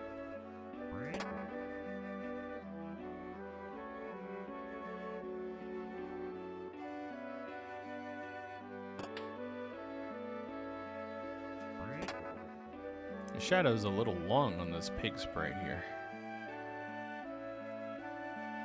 Notice that like the shadow sprite, the spriting shadow is a little long. Is what it is though.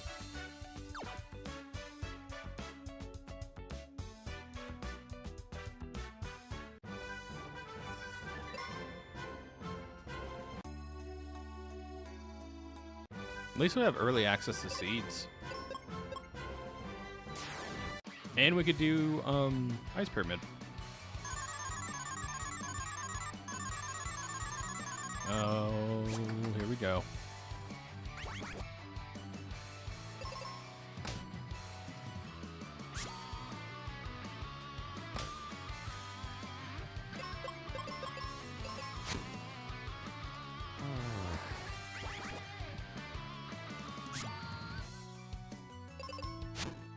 Mr. I have no status immunities to speak of. 300. That's not great. Oh, here we go. We can level on Ruben right now.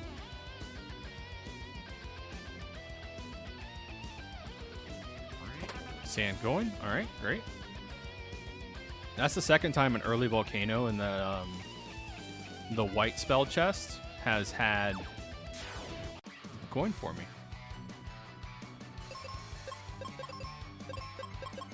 That's right, you don't start with any spells. He gets Blizzard at 15 and White at 34.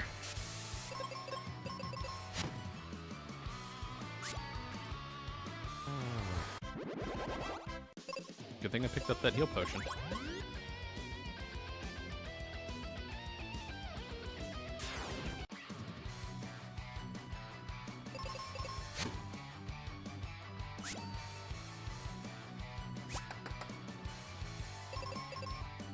Ruben, your whole shtick is supposed to be that you hit things hard. Please hit things.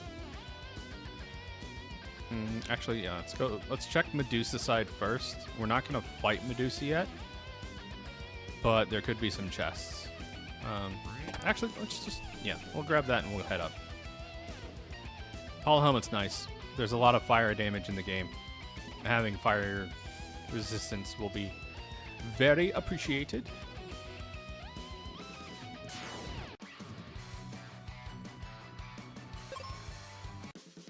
Oh, I can't get around this encounter. Okay.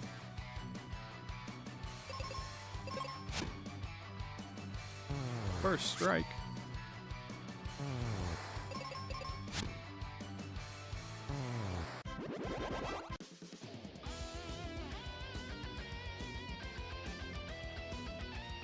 All right, there we go.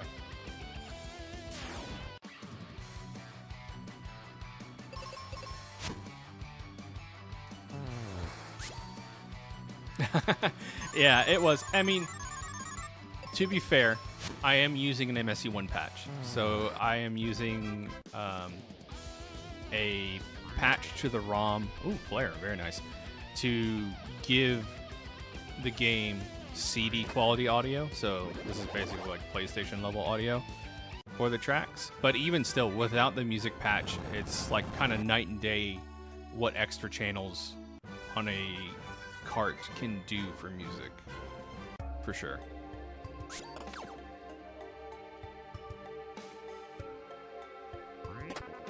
Nah, Captain's Cap.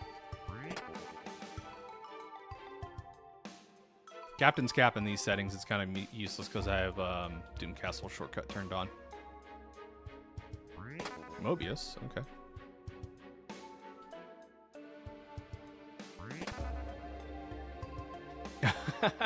Yeah, no. I always like to give the disclaimer. I use an MSU1 patch.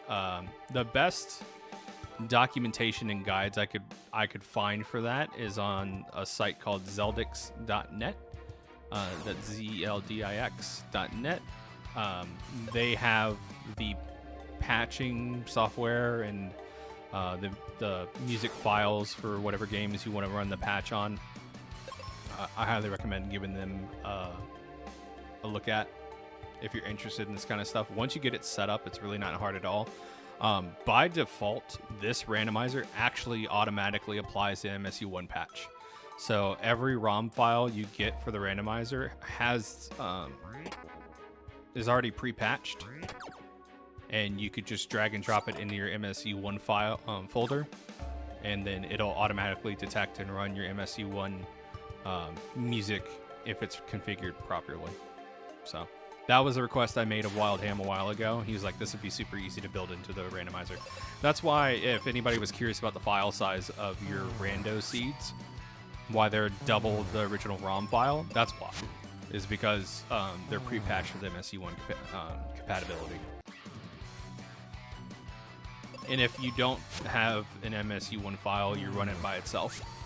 It doesn't hurt anything. It just runs the regular music like you wouldn't even notice. So very cool stuff that Ham did, yeah.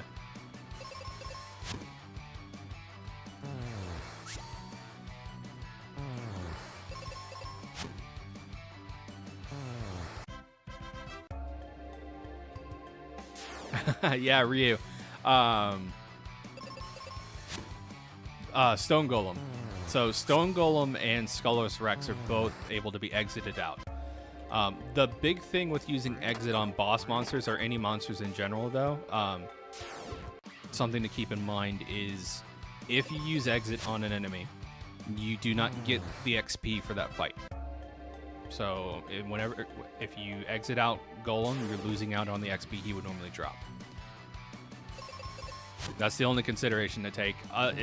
If you're already at level and you're trying to go fast, yeah, exit out Golem. Get rid of him. He's such an annoying fight. He has so many resistances, and he just hits like a truck, and he has instant death, and I don't want to deal with it. Who planted all these trees in this pyramid, and why are they getting in my way? It's great XP, though. I'm going through Bone Dungeon enemies, thankfully. So no real challenges yet, just annoyances. I can't full clear Ice Pyramid though because I don't have a bomb or claws. Yeah. My favorite thing to do on Rex is to shout like a maniac RNG and hope that Dragon Claw petrifies him. That's just me though.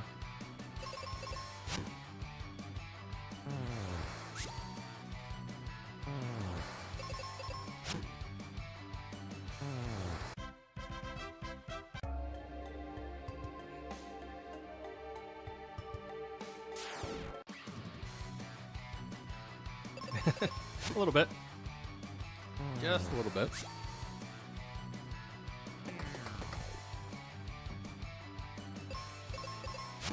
Yep. He's hiding his weakness the whole time.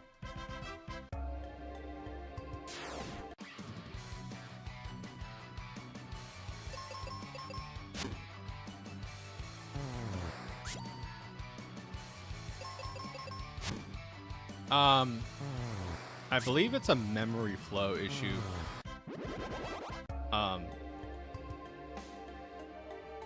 Is what causes that. I've never really done a deep dive into like the inner workings of that glitch. I do know though that if you're interested in playing the randomizer Ryu, that has been patched out in the randomizer. So you cannot cure kill Dark King. You have to fight him au natural. Now, we do have a section on the randomizer site called Improved Vanilla. If you're interested in that, what that does is you can play through the vanilla game, glitches and all, but it just applies the speed hack, halves enemy density, and increases XP gain by 200%.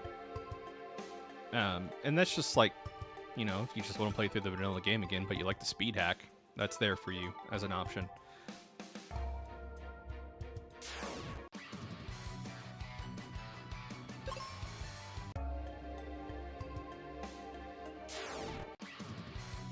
Ice Pyramid pretty empty. I'll be glad when I get Mirror when I go back through here.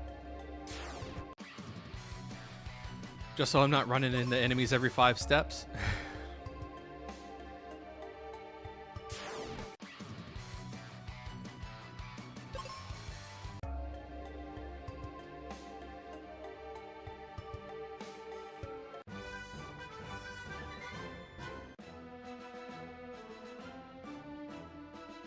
Yeah, it's amazing what complexity was added to the game once you opened up the world map and took away the linearity of it. Because yeah, the base game is very like, go here, do this, and the game literally, it's like you can't go anywhere until you get what you need to go to the next place. And yeah, it's up there. Weirdest RPG game I've ever played. From a story tone perspective, I gotta say Evolution World on the GameCube. I played that and I was like, what is happening in this game? Very interesting. Not bad by any means. I won't say it's a bad game. I don't think I've really been exposed to a truly terrible RPG. But that one, I think, takes the crown for weirdest. Wait, why am I doing Hermit? He doesn't give any items. NPCs are excluded. I've never played Secret of the Stars. I've heard talk of it. So I try to go to Limit Break every year, RPG Limit Break, and I've heard of some of these games, but I've never played them myself. But I've heard the stories about them and why they are so beloved / unique.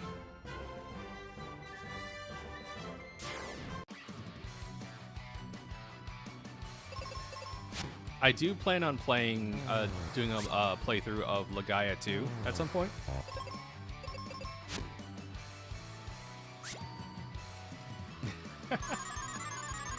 Yeah, why cure the Dark King when you can nuke him? Oh, we're napping. We're sleepy boys.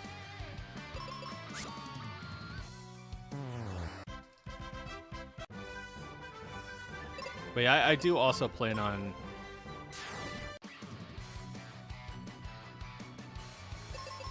Oh, that's interesting.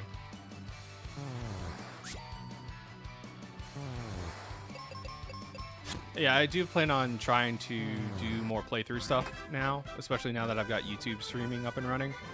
Because, like I was saying before, I would go in and edit the VODs down for my Twitch streams anyways, but if I'm going to do a playthrough, I could just make it into a playlist and then stream the whole thing from beginning to the end, and then have it up here for y'all to enjoy at a later time. Money, don't need.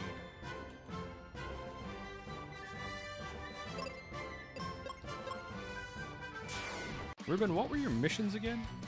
Minotaur, save the crystals, save crystal win. Okay.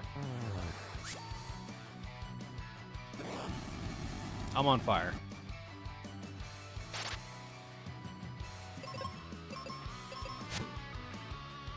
Nice miss.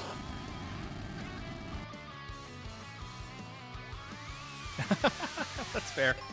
And thank you for the sub, Larry. I appreciate it.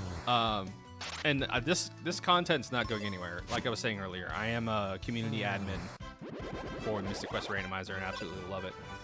It's not going anywhere. I just also don't want to I don't want to pigeonhole myself into playing the same game over and over again, because I don't want to burn myself out of this. I love this game, and I don't want to burn myself out of it. So to prevent burnout, I will stream some other stuff from time to time. But this will be kind of the main focus of the channel for the foreseeable future.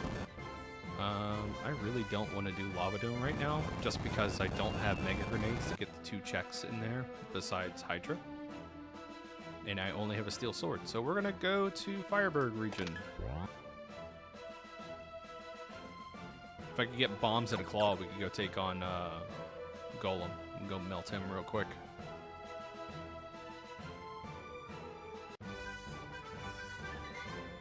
Why'd I come here? I don't have an axe. Rope bridge. Ruben, don't get PTSD.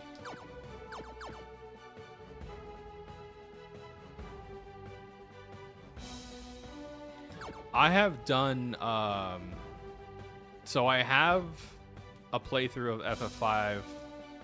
Oh, thank you, Ryu. I've done Final Fantasy V, and I've also done Career Day Final Fantasy V, and I've done 4-Job Fiesta.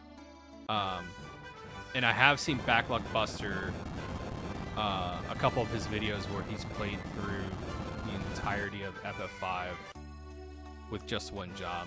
I saw his ranking video the other day where he was like basically like, the worst one is probably Thief. What was his worst job? The one he hated playing the most.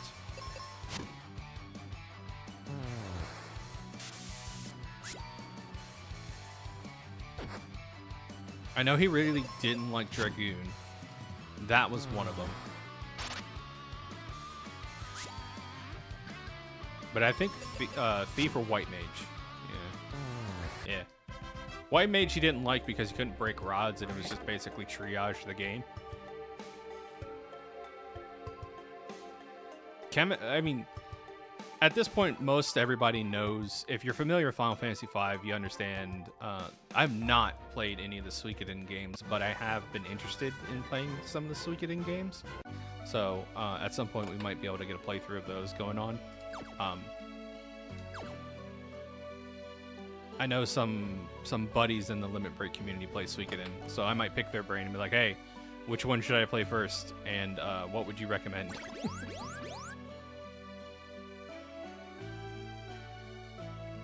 That's fair.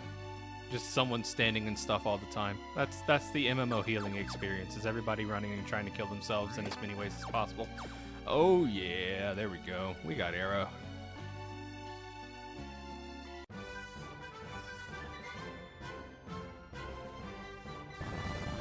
Yeah, I'll definitely have to give them a try at some point.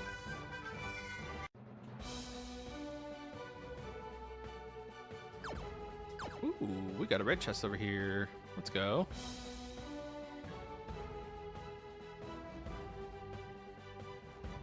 So for anybody joining us late, the big premise behind these settings is it's all vanilla locations plus brown boxes because NPCs are set to exclude. So what that means is NPCs can't have items. So none of the Venus key chests, none of the vendors, none of the partners. None of them can give you key items. Oh, that's very cool.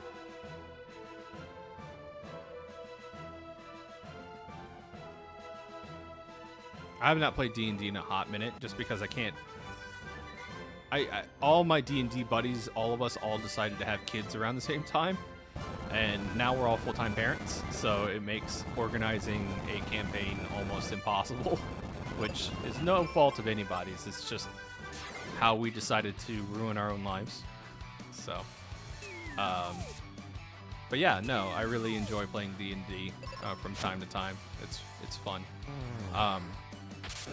I've been wanting to play Pathfinder when I get the time. Yeah. The schedule of monsters is basically unbeatable. It'll claim somebody eventually, whether that be someone who can't make a session or just having to dissolve the party because people can't make it.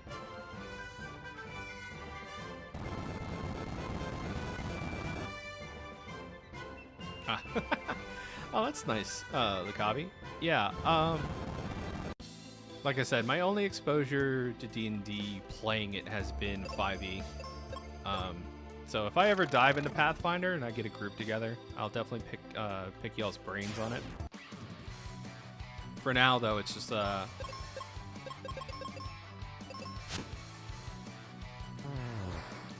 kind of like when I find time to do said thing, I will do the thing. Speaking of doing the thing, I did not go back to Fireberg and get spell charges, so I should probably be conservative with these while I make my way to Jin.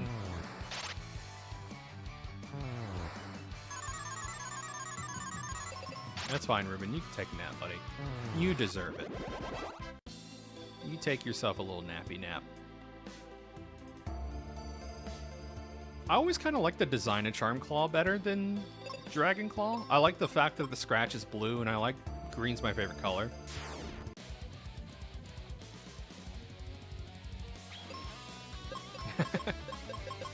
I feel like that's the best part of doing any sort of tabletop experience is the stories that come out of it.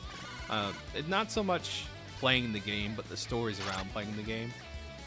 Telling stories is my favorite like tabletop experience. Like, yeah, it's cool and all to play the game and beat the boss, but sometimes the story behind how that happens is more interesting than actual gameplay.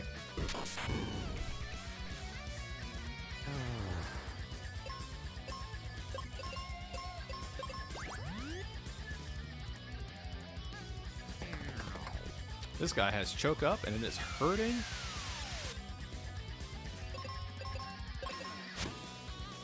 Thankfully we have arrow.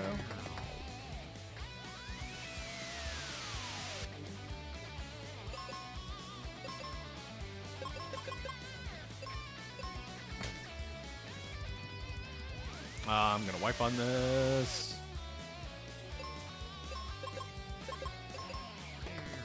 It's just so much damage. Okay. Yeah, no, session 0 is I think the most important part. Because if you can't get a group of people who are going to be civil with each other and respect the rules and, you know, all come to an agreement on how things should work at a table, I don't think you're going to be able to get anything cohesive running at all. And at that point, people feel like their time's being wasted or disrespected, and no one's happy. So yeah, session 0 is super important. I also don't mind transparency. Like, if you're transparent about why you can't make things, that's awesome. Speaking of awesome.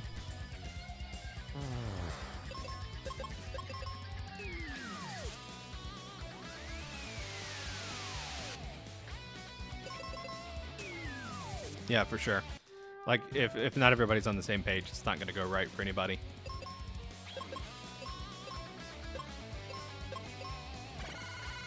Ruben, I need you to, like, live, dude.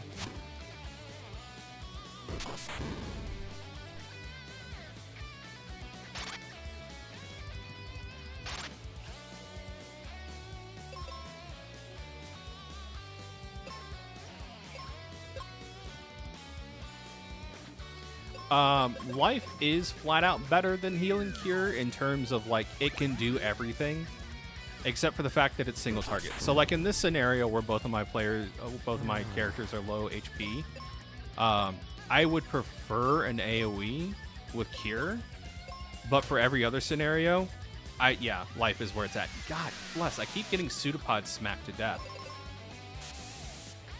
And yeah, like you said, Lukavi, there is a difference between being an introvert and being disrespectful. I have a lot of... the joke is that I like to collect introverts. I have an extroverted personality. So I'm one of those rare people who can socialize and talk to people and also play games and do a lot of nerd hobby stuff. But, you know, I can also... It's taken me some time, but I've learned the tells of, like, when you need to kind of give an introvert their space and, like, you know, they're not being disrespectful. They're just dealing with things their own way, and that's okay. God bless. I'm so slow, and it's making this really hard.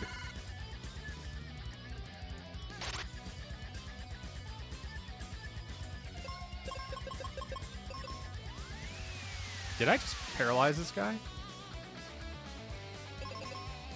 No, I did, and now he's not. Ow.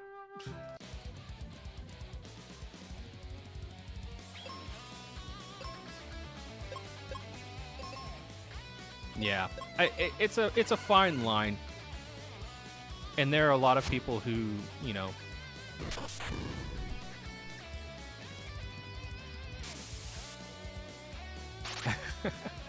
yeah, it's a fine line being an introvert. And I mean, honestly, like, it's okay to be introverted.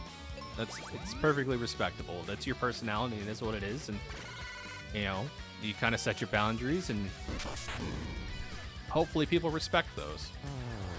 Not respecting those boundaries is kind of the worst thing you can do to somebody, because they're already putting themselves out there, so you're just kind of going to go out of your way to make that worse for them. That's not cool. Bro, quit pseudopod slapping me, please.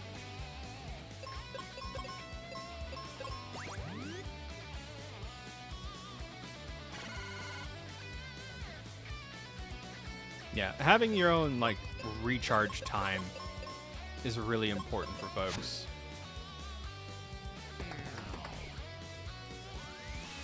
Which I totally respect. I meet a lot of people at GDQ, and the whole time they're at the event, they're outgoing, and they're super excited to do stuff, and they're, you know, adventurous, and they want to meet all the people and do all the things, and then as soon as the event's over, they're like, okay, I need recharge time. So a lot of people are like that.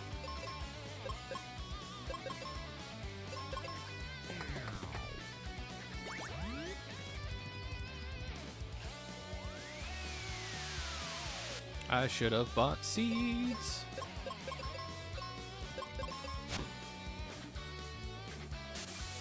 Mini Jin, come on, we can do this.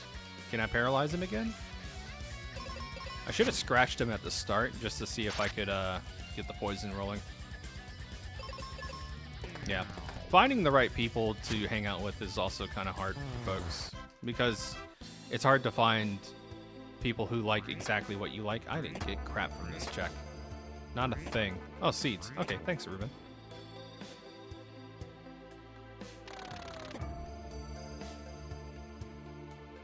Well, I can do this now, at least.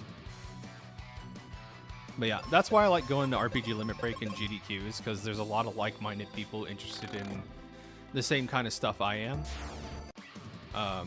You know, I've met a lot of cool, open-minded people who are in love with RPGs, and I think that's a really great community to be a part of. I'm sad I will not be able to go to Limit Break this year, just because I just had a little girl back in September, and I don't want to leave my wife alone with 2 kids. That's not fair to her. But yeah, it'll be a bummer. I won't be able to see them out in Denver, but maybe next year. I have been able to host the last 2 years at Limit Break.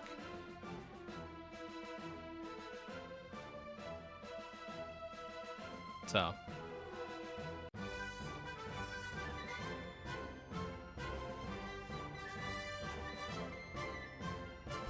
I'll have to check it out sometime. We're being pointed here. I need explosives. Let's top up on seeds and then,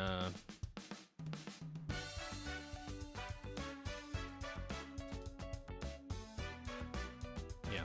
Let's top up on seeds and we'll go fight Medusa. We have Flare. I don't know why I'm being trepidatious about it. I do have Flare, and she does not have resistance to fire, so this should go pretty quickly.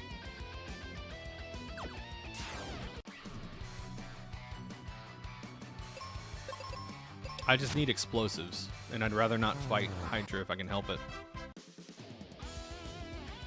I'm just a piggy boy. Look at me and my little snoot.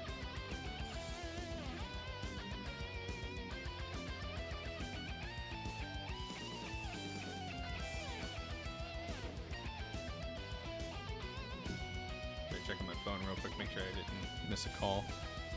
Oh, that was a red chest. Watch this be bombs. Magic mirror. Okay. That would have helped out when I first ran up here at the beginning of the seed. Go me. Alright, let's start off with an... I didn't... Okay. Soft reset.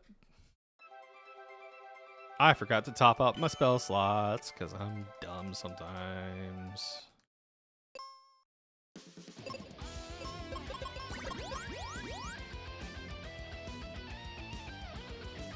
There we go. Now let's take this on. Arrow and Blizzard to start. Good thing I wasn't really counting on you, Ruben. Oh yeah, these are some fat dogs.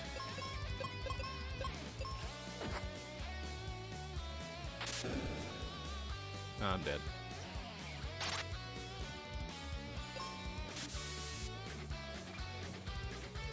Okay, she rolled Hydra script. Or Wyvern. Stop doing that to him at the start of the fight.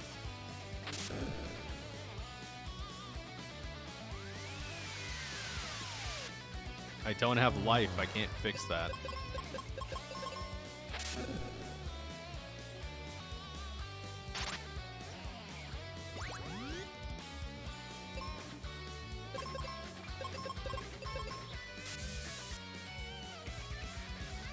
Roasted piggy.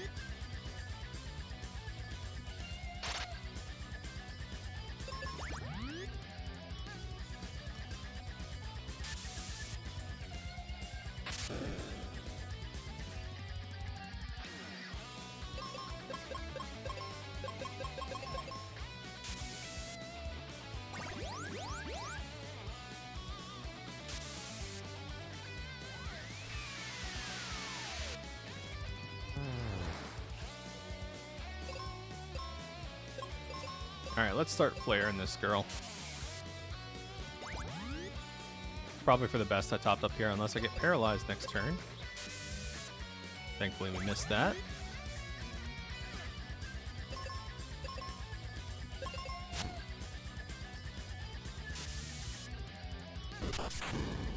She keeps hitting me with the hairspray, chat.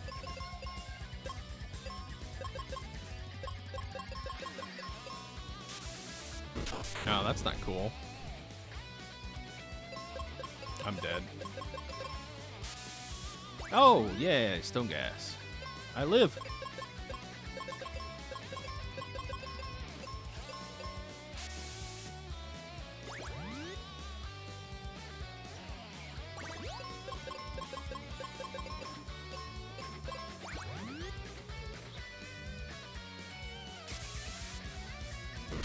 The poison breath is just whittling away at me.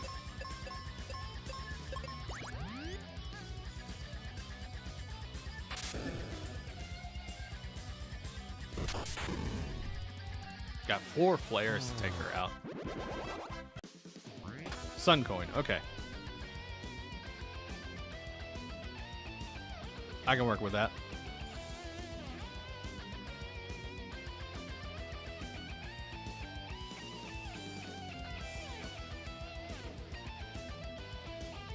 That gives me access to 3rd floor Pete Tower and a couple other locations I can do some checks in.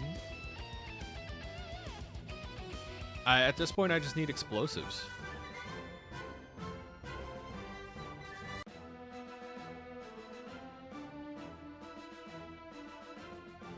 Yo, Cassio. It's going okay. This one's going a little better than the last one.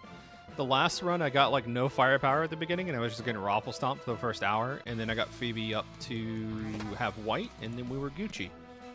This time I've started off with flare, which is nice.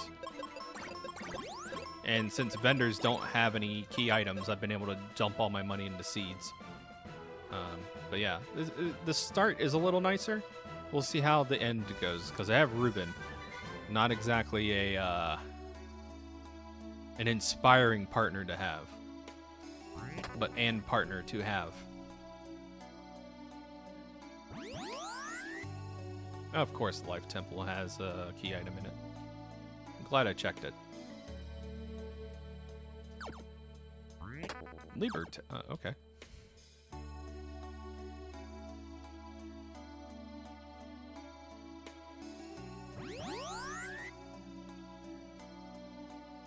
True. Well, this is expanded spellbook, so if I were to max out Tristram, I'd at least have Flare, and he'd be fast and thick.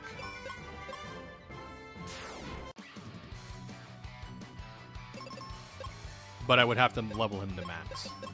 So there's that trade-off. Let's see. Oh, hey, explosives. Very nice.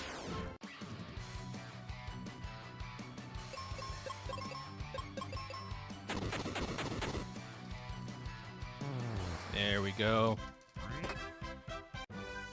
Extra thick. Yeah, for some reason, Tristram has the highest HP scaling of all the partners in the game.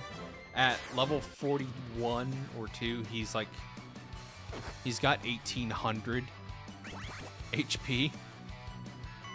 And he's fast. He's got 109 speed. He's the world's greatest meat shield. And don't let anybody tell you otherwise. If I could get a spell off, por favor. One flare, please. Ruben.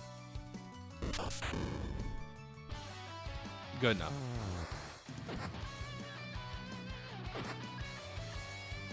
No, just because Phoebe does have a lot of immunities. Tristram only has immunity from instant death, and he has resistance to fire. Phoebe has a whole gambit of status immunities. So if Dark King rolls anything really nasty for his attacks, Phoebe's the better choice. Far and away. Even Kaylee's better. Even though she doesn't have any good offensive options against Dark King with expanded spellbook, she's one of the best triage partners you can have. Simply because she has immunity from petrification. So almost all the partners have their own ups and downs. Ruben is a great beat stick. He has no immunities to speak of. So there's that. He has resistance to fire, but he's susceptible to every other status ailment in the game, which makes him less than ideal. But hey, we're here now. We got him. So we're gonna make the best of him. We'll fry some fish sticks and break some crab legs. It's a regular seafood dinner going on here. Why'd you miss?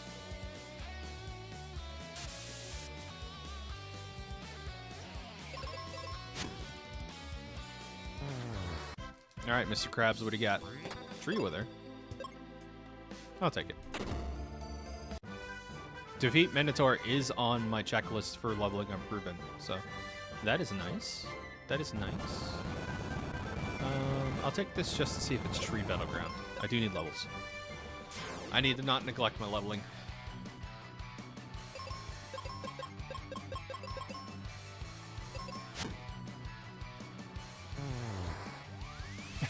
Well, I appreciate it. Yeah. No, it's... all the settings add some little nice flavor and variety to the game. That's why I love playing it, because it's like almost infinitely replayable with all the different settings you could toggle on and off. And I'm glad you guys enjoy the content. I'm happy that you guys at least come by, check it out, and like what you see here. There's no point in making content if no one's gonna watch it, right?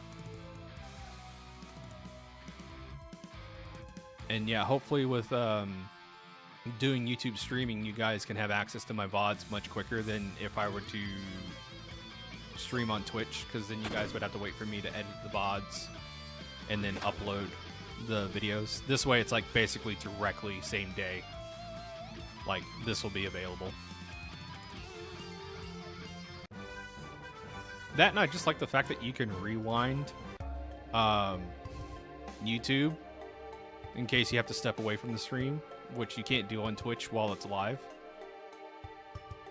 But like for me, if like I'm live right now, you can go and just rewind a little bit if you missed, and then if there's some downtime, you can just fast forward the video, which I love infinitely better. I'm gonna go melt a snowman, chat. Look at all the slimes. The conga line of slime. Yeah, I do like the community a little bit better on Twitch. I'm not gonna lie. But what I mean by that is they're a little less strenuous on getting to partner level and being able to customize and, you know, do cool things with your channel. So for instance, I can't give you guys emotes. Like the emotes I use on my Twitch channel, I can't upload those and use those, like give those to y'all to use until I get a certain amount of view time / subscribers on YouTube. Like I have to qualify for their affiliate or partner program. I forget which one it's called, but I have to qualify for that before I can give that to y'all, which is a little annoying. It's like, I could probably have better chat engagement if I had the emotes here and then start building my community that way. But, you know, to each billionaire their own. It's either Bezos or, you know, someone else.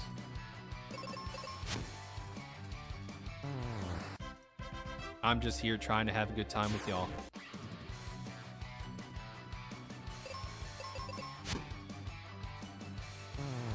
I could be flaring all these guys, but I really don't want to keep menuing the seeds. I don't have a lot of charges. That's true. The true final bosses.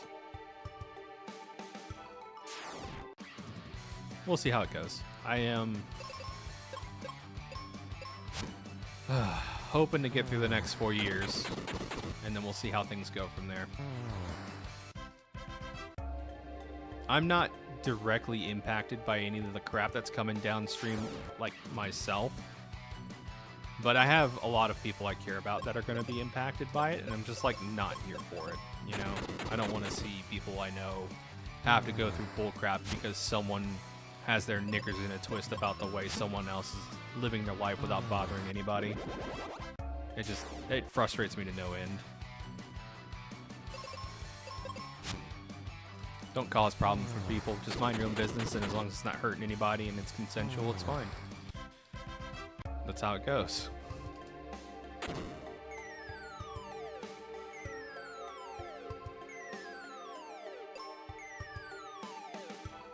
What's the old adage? Don't be a dick. Yeah, that's my rule of thumb.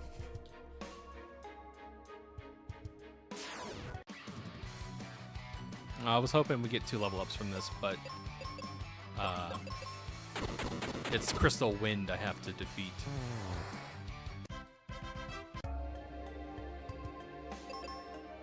Yeah, it's pretty timeless, that adage. Who'd have thought? Or, you know, everyone's favorite Bill and Ted quote, be excellent to one another. Another great rule of thumb to live by.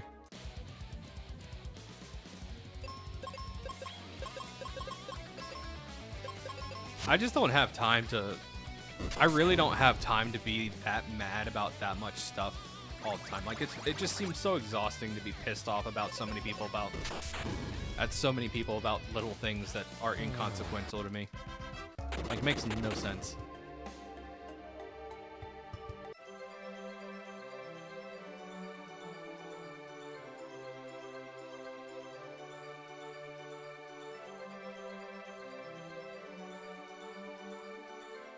I'm just here to play video games and have a good time with my lovely audience. An axe. We needed one of those.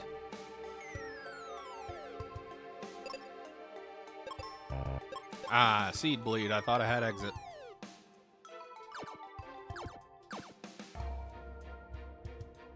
Guess we're walking out of here. But now we can do pizza. No, we can't. We need Dragon Claw. Well, a live forest is on the table. We can check level forest to make sure that none of the corner chests are housing a key item. This is the hard part about these settings. Is there's about 10 to 12 chests, because NPCs are excluded, that are brown boxes that are now turned into red chests, and I need to find them. It's much less than brown box shuffle, and so because of that, I have to kind of go hunt those down.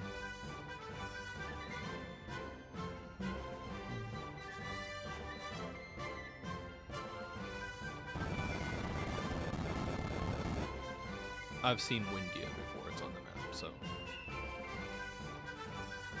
I was thinking of places to go. Didn't I see Libra Temple over here? The Sealed Temple.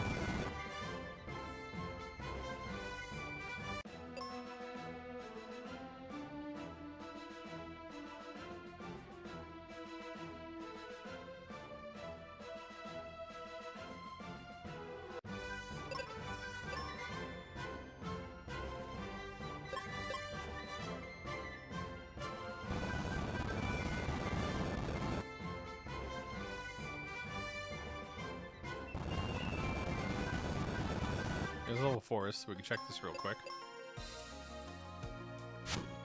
And then I'm gonna run to the Charm Claw chest in Mines to see what that is.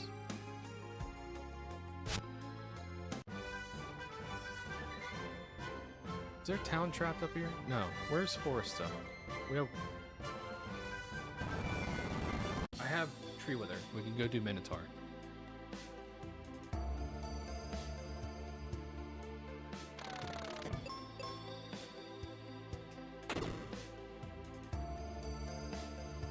Hey, Triplex. Yeah, thanks for stopping by. I appreciate it. I'm hoping to do more of these streams more often. I am currently looking for a job after being laid off back in October. So my days are basically going to be like look for a job, take care of stuff that needs to be taken care of around the house, and then if I don't have anything that needs to be taken care of, stream. So that's what we're doing today. I'm going to be doing day streaming more often. So hopefully you get to catch me more. And, you know, when I do finally get a job, don't worry, chat. I'll just kind of, like, readjust my schedule. And I'll make a channel announcement to let everybody know when the new streaming times will be. Probably in the evenings again. But that being said, I will always try to upload my VODs for anybody who can't catch me live. I'm not... Nobody can catch every stream. It's impossible. So... I'll be going out of my way to try to make sure that you guys can catch as much content as possible. So, where is Foresta? Is it up here? Did it roll up in Fireberg again? I know Aquaria is back in the beginning. We can thaw out the world. I just want to check this. Yeah, that's perfectly fair, Cassio. I'm glad that I have been able to reach a lot of international audiences. Like, I look at my metrics sometimes, it's like, you have a lot of British and German viewers. Of course, you know, that's just me generalizing. But you know what I mean? It's like, there's folks from around the world who love Mystic Quest, and I'm glad I can, like, show them the randomizer. Because I do think it's a genuinely... See, there we go. I do think it's a genuinely wonderful randomizer, and I'm glad there's a lot of folks out there who love to play it. I know we have a French room in the Discord. I'm wondering if we get enough folks from Germany, because it seems like there's enough interest if we can get a German general room set up for everybody. Of course, the main general room in the Discord's English, but that's just because English privilege, I guess. It is what it is. I wish I was smart enough to be bilingual. I just don't have the time, and I didn't have the motivation growing up. Oh, that's very, very nice. Thank you. I'm glad that your brother's enjoying the content as well. The French community is great. I love the French community, both the French Canadian and France proper. Some of the best times. I have had the pleasure of being able to travel as a student ambassador as a kid, and one of my favorite countries to visit was France. Unfortunately, I didn't get to go to Germany as part of that student ambassador program, but France was awesome.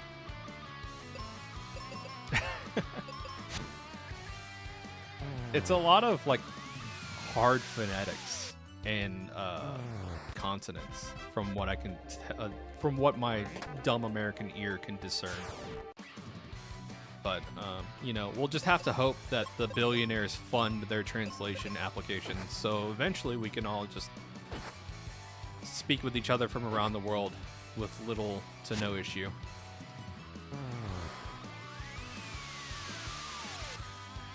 It's getting better all the time. It's just a matter of when it's going to be great. I have no illusions that everybody's going to be speaking the same language in the future. I think language is intrinsically tied to culture, and I don't want to take that away from anybody. So I just hope that we have enough translation tech to be able to have these awesome conversations without a language barrier. I do want to take a trip to Europe at some point, like when my kids get older. Either take them with or just go with the wife. Specifically, I want to take... So I would love for my wife to get her motorcycle license, and then me and her can do a motorcycle tour of Europe.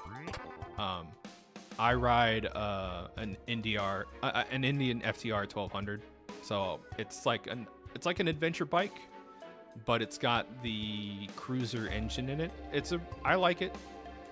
It's like my favorite bike. I used to have a Ninja, but that would not be practical. But if I could like rent or get a touring bike over in Europe and just take a tour on motorcycle, I think that would be a fantastic experience to kind of see the world that way.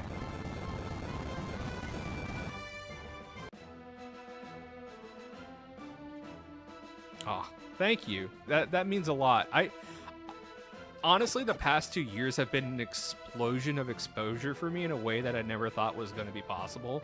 I joined the Mystic Quest rando community, and then almost immediately I started getting out there and getting into events, and I got into a hotfix, and then I got accepted at Limit Break, and then from there I've just been doing, a lot of community stuff with hosting and helping out with community events.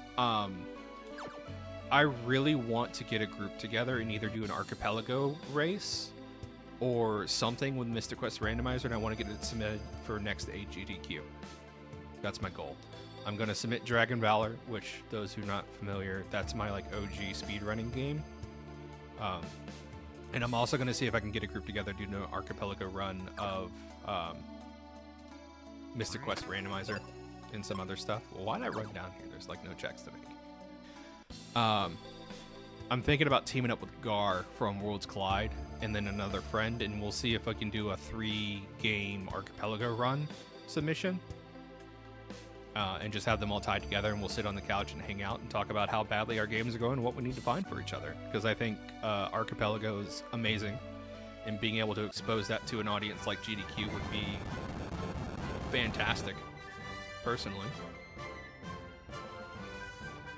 I don't know. Have they done an archipelago run at GDQ? I know they've done a cross-game run with Metroid, a Super Metroid, and A Link to the Past. But I don't know if they've specifically done AP.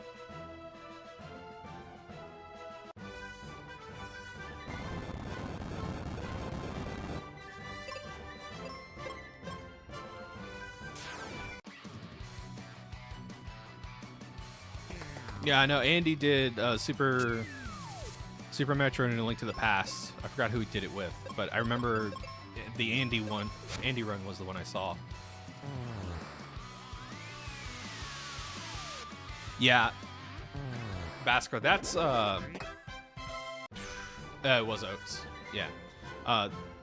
That's one of the challenges with AP. You have to have good commentary. That's one of the reasons I've been practicing my commentary is to try to make sure that I can guide people through the content going on stream. Because, you know, if you're someone who just casually enjoys this stuff, you're not going to know the ins and outs of everything, and that's unrealistic viewer expectation.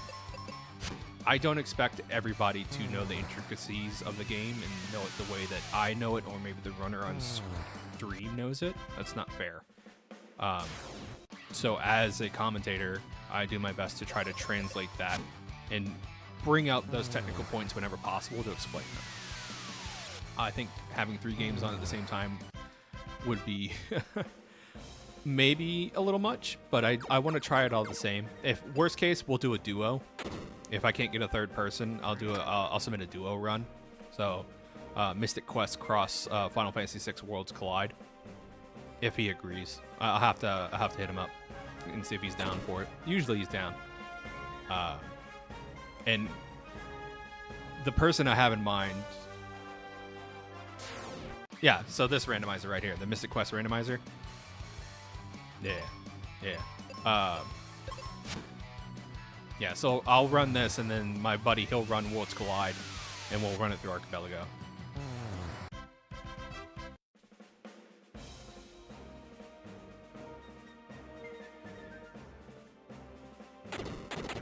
Yeah, it's a lot.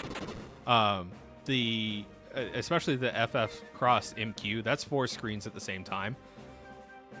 Yeah, and you do miss a lot, so it's something to take into consideration. Yeah, I love them too, Cassio. It's the chaos. I love just how much can go wrong and like how much people have to think of on the spot how to fix the problems they're running into. But that's just kind of like the gremlin in me coming out just a little bit. But I do think it would be a great submission. Hopefully it gets accepted. We'll see. Like I said, I have a whole year to prep. Sorry, got pinged in Discord and wanted to see what it was.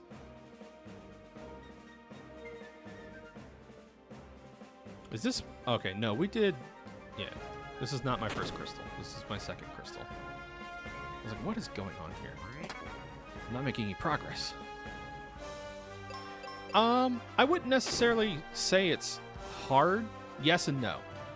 It kind of depends on a multitude of factors. I've had 2 runs accepted so far, so honestly, that's a lot, in my personal opinion. The big things I can say is there are some people who submit every year and just don't get accepted, and some people will just get accepted. It's mostly like the whims of the games committee for that event and whether or not they think it'll be an interesting show to put on. That's the big thing with charity events, is not only do you have to have an interesting game to showcase, you have to make sure that you are presentable and engaging as a player or as a runner, so that way you can drum up interest in the event and hopefully get the donations and stuff. Like, the sad reality of it is like it is logistically important for those events to make sure that whoever they're putting on screen is entertaining. Because if they're not entertaining, no one's going to watch. And if no one's watching, you're not going to get donations for the charity you're trying to raise money for. That's just kind of how it is. But, you know, I think if you find it entertaining and if you think that you would be able to bring it to somebody, you should try. Everybody should try.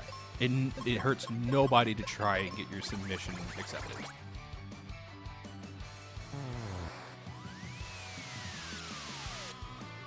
Yeah. Yeah, I mean, and Dragon Blitz, I mean, Soten is his baby. He loves that game.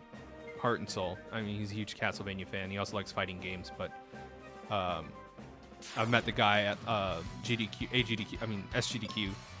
and real great person to hang out with and play. And, you know, when you see him on stage, you understand why he keeps getting runs accepted because he's articulate and he's engaging. And the content that you're seeing on screen is also engaging. So that's kind of the trifecta you're going for, is you're looking for someone who's articulate, or at least has a couch that is articulate, content that is engaging, and, you know, basically all the hooks you need to get an audience to watch your event.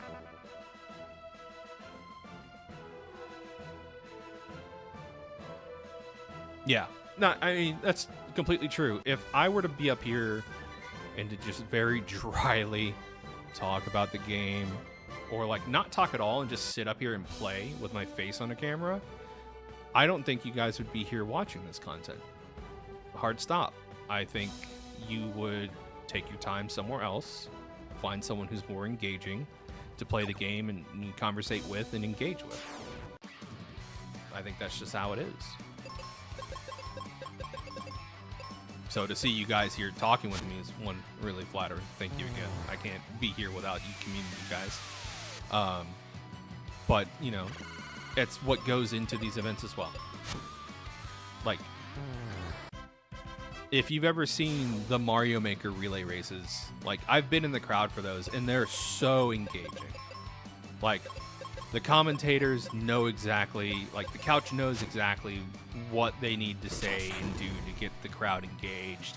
The crowd's there to see the content already, but, you know, the engagement of the cheering and the yelling and all that stuff in person takes it to a whole nother level. And so if you can get the crowd engaged, get the chat engaged, that's like a whole other thing that will help out.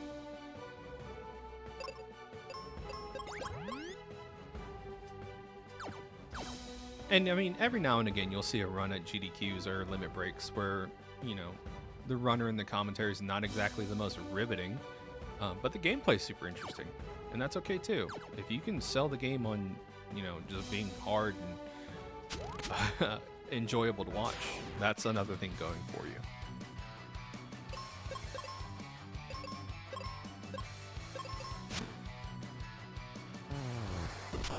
Yeah. They just have those personalities on camera, right? They just know what to say to engage with the crowd. They know when to be self-deprecating with their humor. They know when to make the jokes about what's happening or to themselves, and they know how to not take it too far and make it engaging and acceptable for everybody on the screen. I think one of the hardest... I've been on stream twice for events, both of them at limit breaks. The first one was way easier than the second time because I didn't have to do any commentary. I was a racer. I was racing this against the RPG chick, and I just had to sit there and play the game.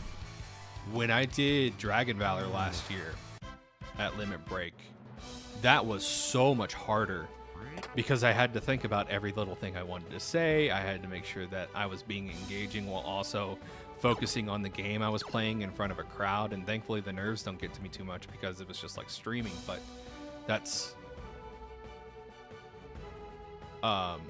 you know, one of the upsides. I mean, yeah, ZFG, he has the driest voice in the world, but the guy knows his game in and out, and he has that dry wit about him. Like, he's still engaging to an audience even though his delivery is flat. Like, his content and what he's saying is not flat. Like, he'll make jokes, he'll be self-deprecating. Like, he knows how to engage with his audience, and he doesn't even need a camera to do it. And also the skill factor. A lot of people love Ocarina of Time, and to showcase the skill that he brings to that game is what draws in a lot of people, and it's great. Like, I love watching ZFG stuff.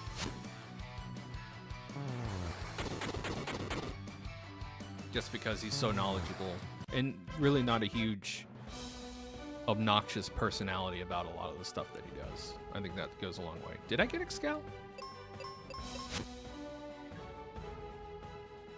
I'm sitting here like rambling, and then I'm like, did I didn't do flare check. That's what it was. I checked Excal, I faded flare. Hold on one sec. I gotta go back for a red chest. I was like, I should have gotten 2 red checks here, guaranteed. Or did I get it? Did I get it? No, because this guy would be dead.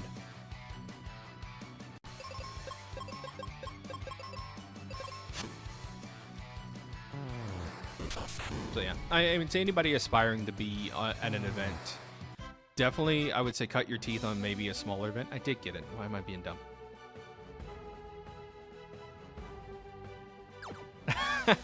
Yeah, I mean,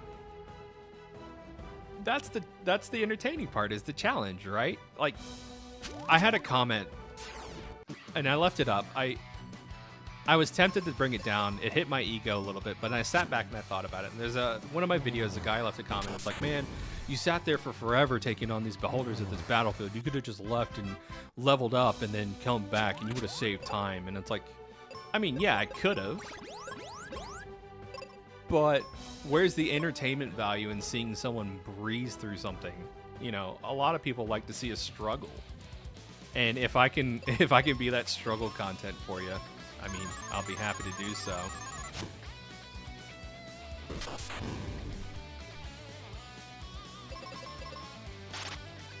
Yeah. No, I mean,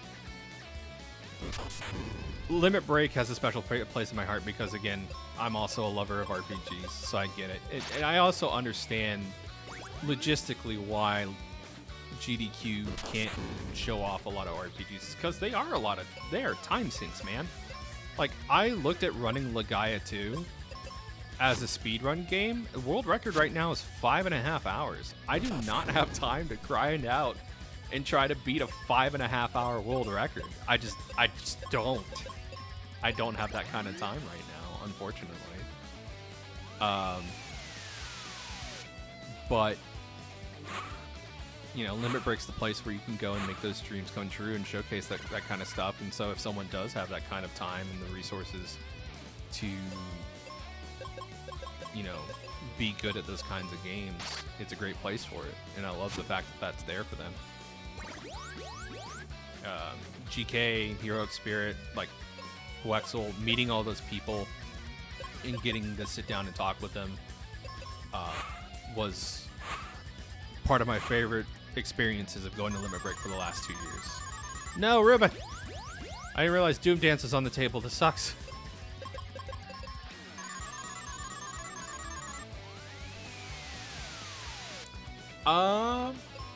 It's funny you mentioned that, Cassie. Like, they talk about Suikoden every now and again in the in the Limit Break Discord, and I'm like, someone's doing Suikoden somewhere. They gotta be. I didn't update my tracker. That's not the bombs I have. I'm slow enough. This should... Yeah, there we go. I also thought about running Breath of Fire, like specifically 3. But again, that's another really long 900.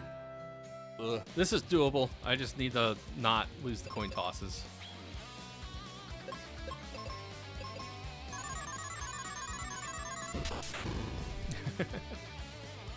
Yeah, I've only ever seen TASes of Breath of Fire 3. Full transparency, I'm not going to try to claim I know or play a game. But I sat down and watched like the full TASes of that game. And I love it aesthetically. I want to sit down and try to play it for you guys on the channel.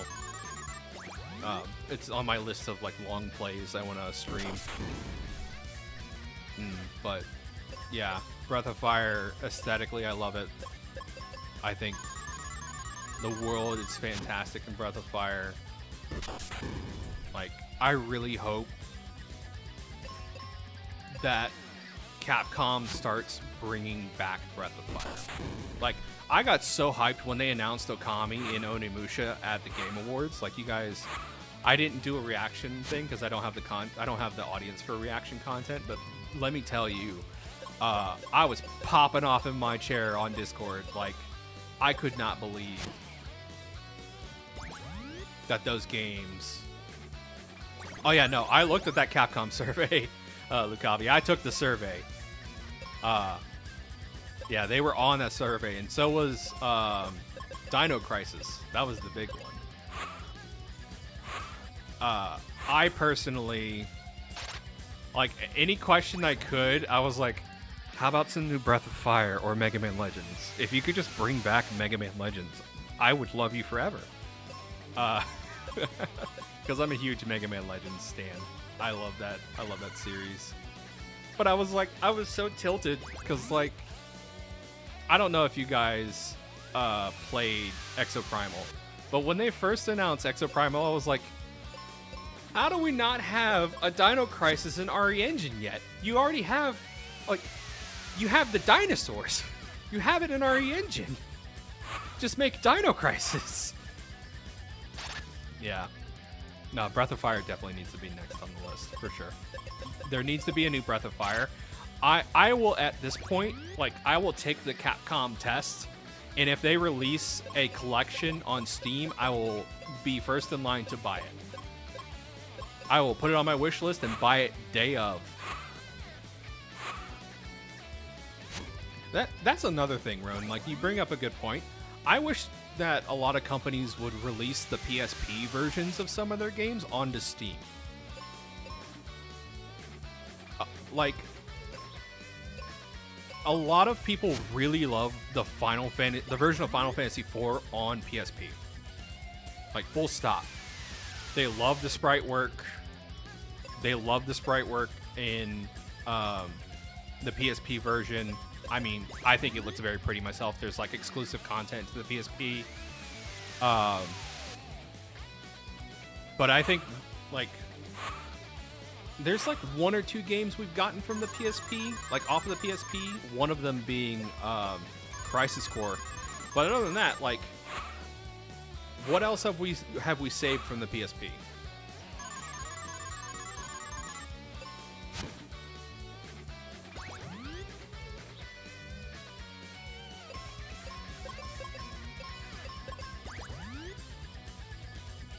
Yeah, I want to save some stuff from not being on the PSP. I forgot the size shield order we're on, but I'm just going to assume it's up, and then I'll read the message next time. Yo, thanks for stopping by, Cassio. Again, this will be on YouTube later, so when you want to catch the rest of the VOD, it'll be up for your enjoyment, I promise.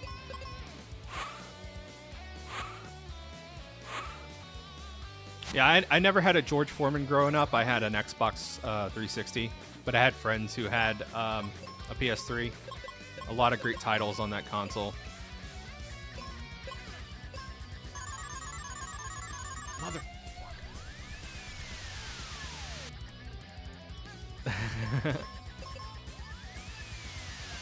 Can this guy just die? I'm gonna die. Yep. Oh. I don't know how, but I do. That's not going to happen again. Okay. God bless America. This is taking forever. So you guys wanted struggle content, right?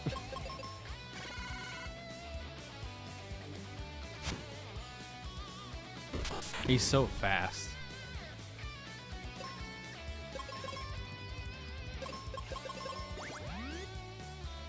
I have to play Mr. President with a character who does not do a lot of damage.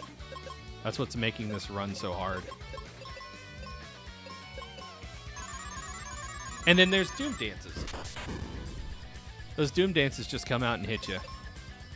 Just kill me. Thank you.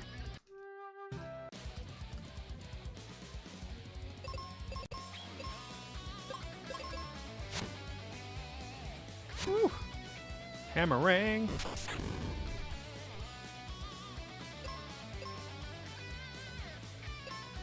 Yeah, he'll get you.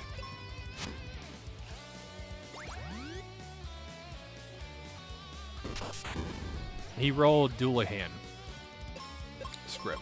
That's what this attack script is.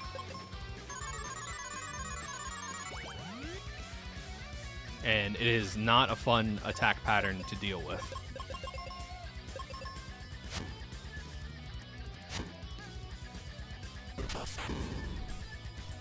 Just hit me like a truck, man.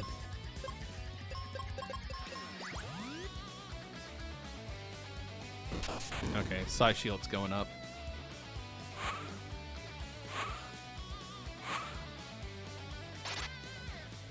No, don't kill my Ruben. I need him. He has a life, and I do not.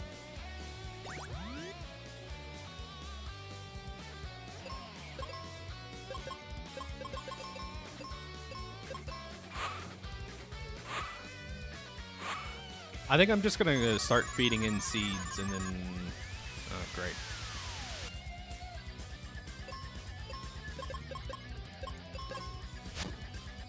No. Top up.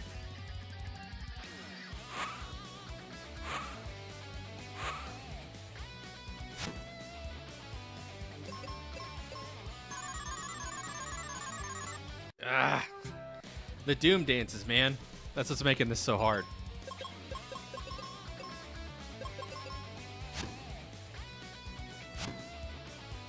We can do this, though. I've gotten really close. So this is just... Buckle in, chat. We're in for a ride. I just need to get lucky. Like, I have everything else accounted for, and I can mitigate it. I just need to get lucky with the Doom dances. That's all there is to it.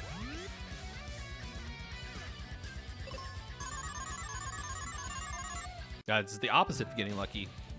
That's losing two 50-50s.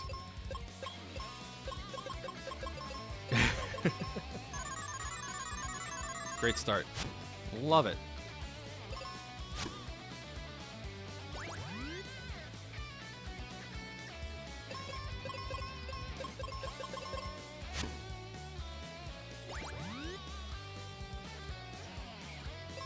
Yeah, this is what happens when you give Dualahan's script, attack script, to something a little beefier than Dualahan.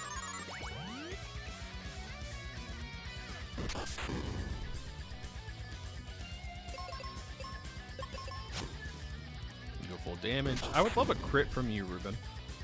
Seeing a 1200 roll out would make my day.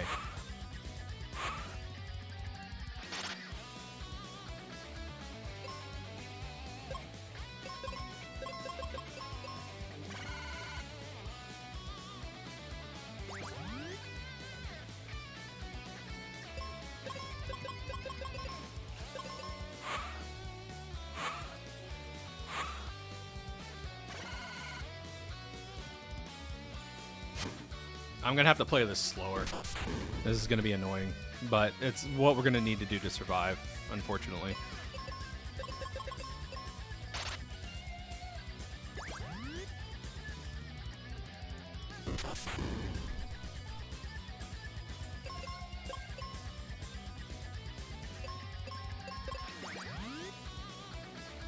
Alright, what's coming out after this?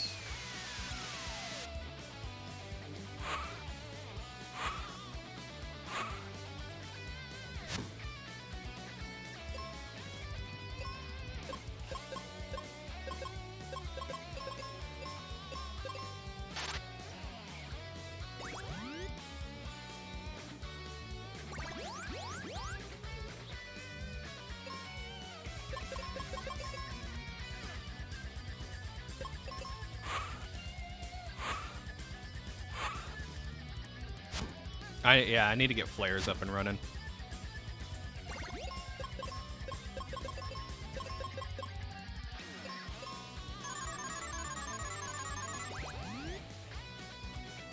Sorry, I'm like focusing up, chat. It's Alright, yeah. No, wait, no. I have, this is a free round. Okay. Yeah. By free round, I mean both of my party members are going to go before he puts up side shield.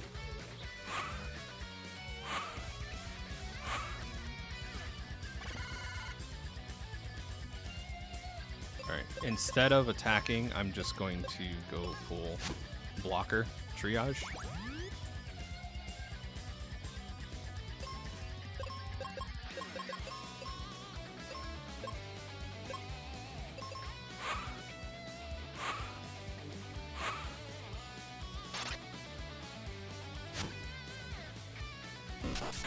Alright, 2,000 damage a turn's not awful, but I can't do that consistently.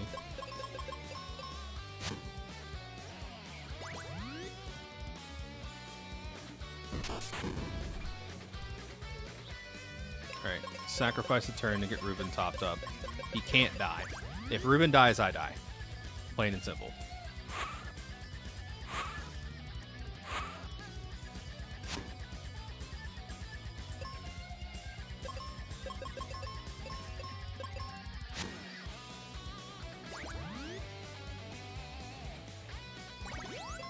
Yeah, like I said, this is going to be a long one, chat, unfortunately.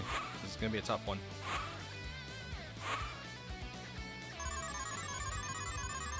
Woo.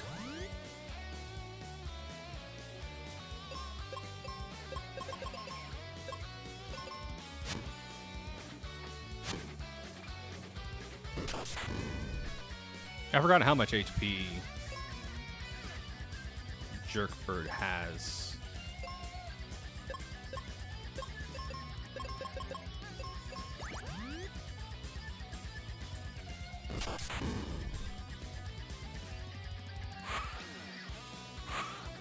Come on. No.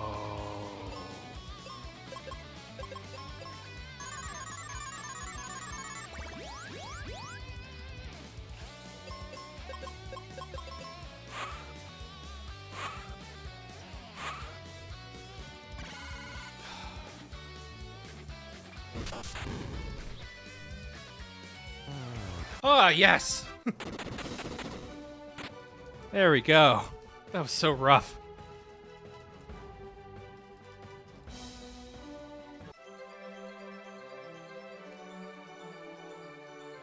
Whew. One more crystal, and we are in go mode.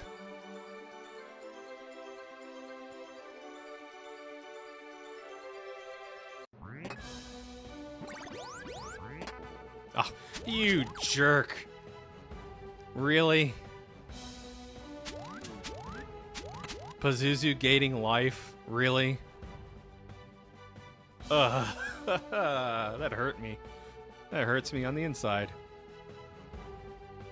I was like, man, if I had life, that would be so much nicer. It's like I couldn't have life for this fight because it was behind the Jerkbird. So what else do I need? Nothing. Yeah, I don't need anything else. Cupid Locket would be great. If I get a Cupid Locket, that's awesome. If not, whatever. We have everything we need. I'll do some checks in Lava Dome, but, yeah.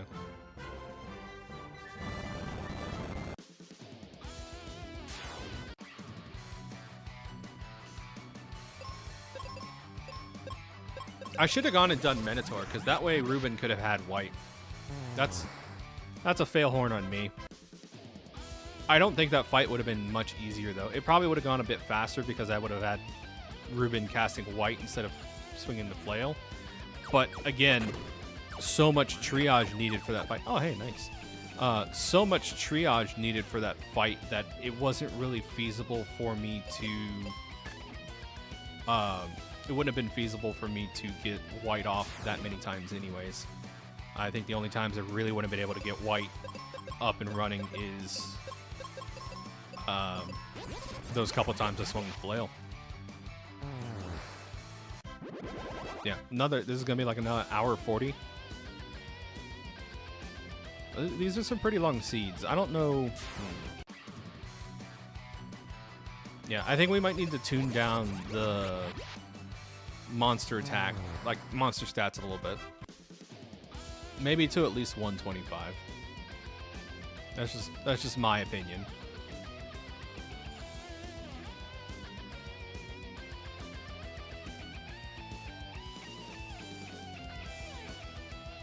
And for all that's good, we need to give Ruben some sort of ailment immunity. Like, give him narcolepsy. Just make him immune to sleep, please. I mean, not narcolepsy, insomnia. Give my man insomnia so he doesn't sleep anymore. Just something. Because, yeah, otherwise, like, Ruben is the weakest party member with Quest Expanded. He has no ailment immunities. And he only has fire resistance. And he's got 2 spells. So, yeah. Some sort... Give him paralysis immunity. That'd be great. Like at level 34 and up, he's immune from paralysis. It's not a huge ask, I think.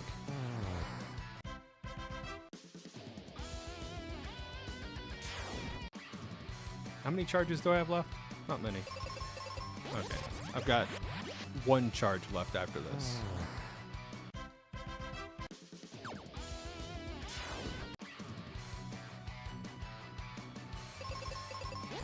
Yeah, we're cruising now, though. I really should have gone and gotten white on Ruben sooner.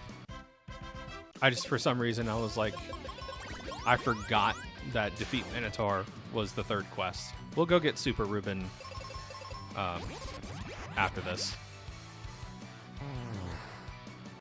I think I was busy talking, and then I just lost track of what I was doing.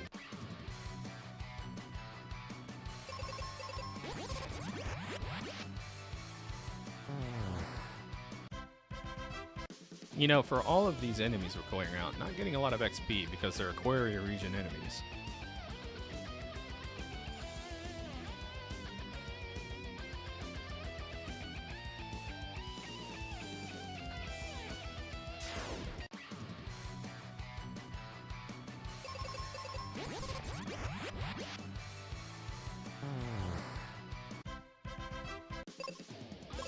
I had exit too. Wow. I thought my tracker was out of date. It's like, no, I had exit. I could have left P Tower. I don't need to see if that's Meteor. Sorry, checking my phone, make sure I didn't miss any calls.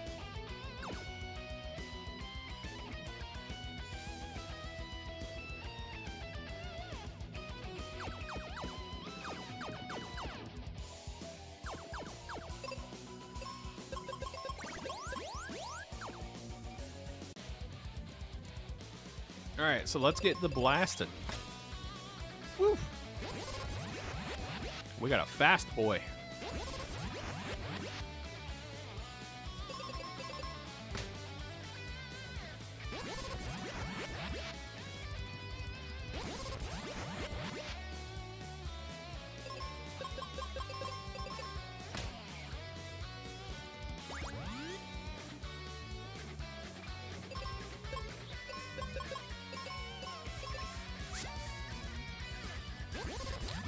I just had to ask for immunity from paralysis, didn't I?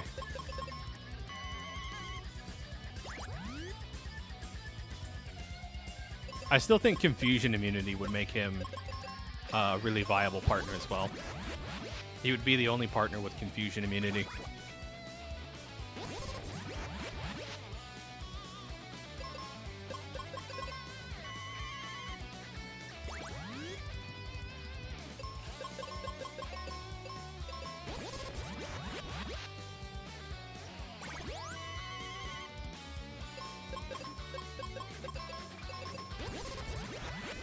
I'm just gonna blast this dragon.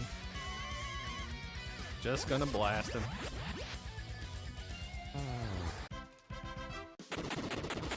Alright, there is the Sky Coin.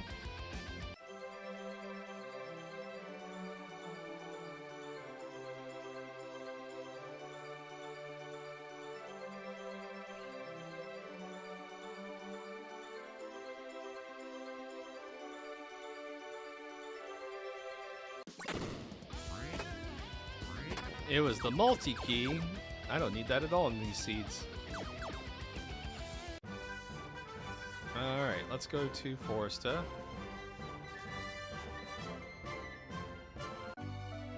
You watch, I've already sent her to the location. Yep. I'm just dumb. Where was Level Forest? Rope Bridge.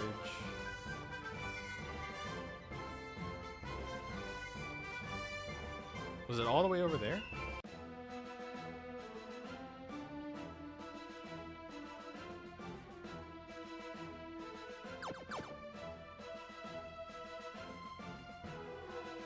I want Max Ruben for the instant kill on Rex. Because I'm a little low on levels. The XP from Rex would be really nice. It's Falls Basin.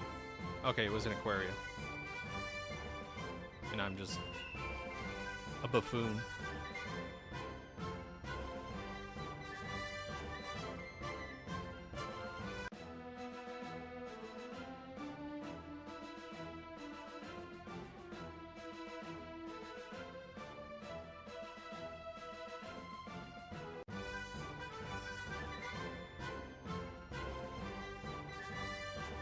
God, it was right next to Lava Dome.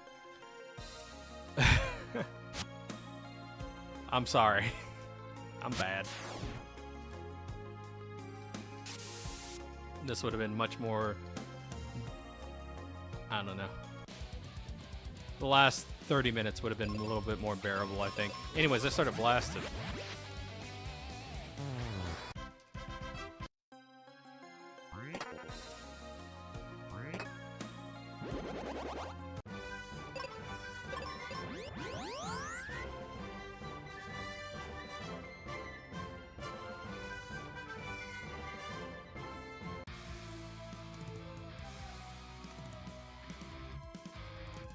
Yeah, we did come back here and see what was in Age of Shield chest. I was like, did we ever do that?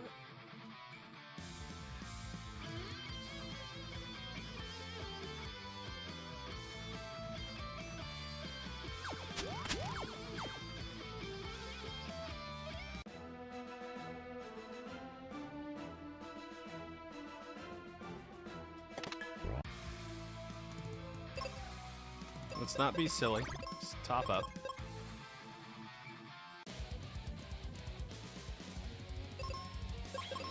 Alright, Ruben, I need you to do the thing.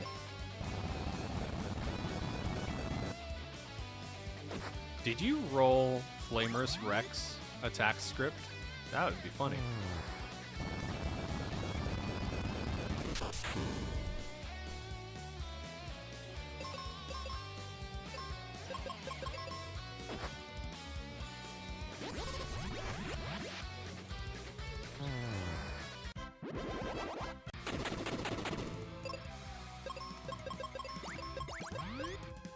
We're in a safer threshold now.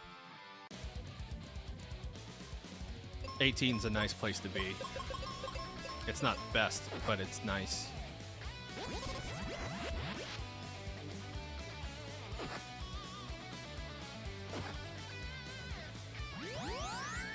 Bye.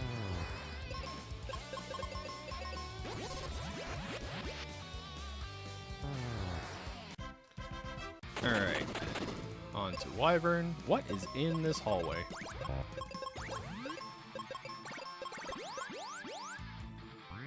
Blizzard. Ha! Funny.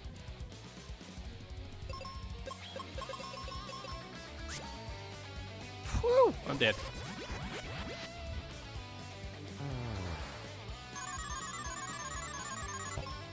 Oh no, I'm in danger.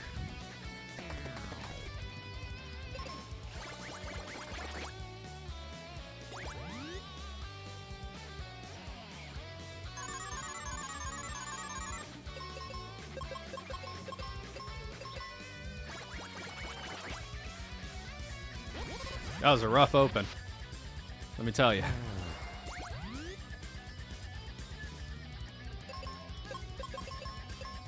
It's a good thing I leveled up a Ruben to max. Otherwise, I don't know if I would have gotten through that.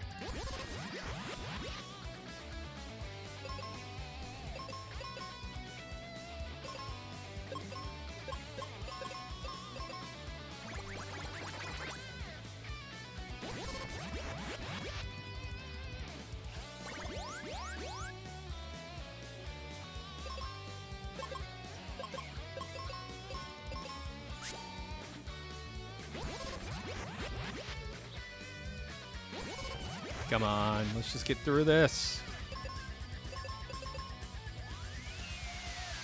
Ruben, you have no resistance to speak of, my dude. Seeing the damage that Ruben takes from attacks that Phoebe and Kaylee would shrug off is a little disappointing. No! Ruben, how could you?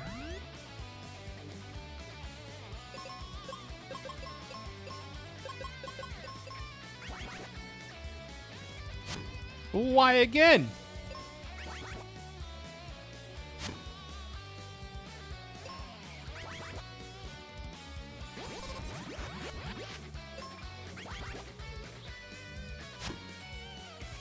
Of all of the dumb ways to lose that fight, confusion to death. It's official. Ruben needs to have immunity from confusion. If any partner needs immunity from confusion, it's him. No partner has immunity from that stupid status ailment. I'm not salty at all that I just died because of coin tosses. Not at all.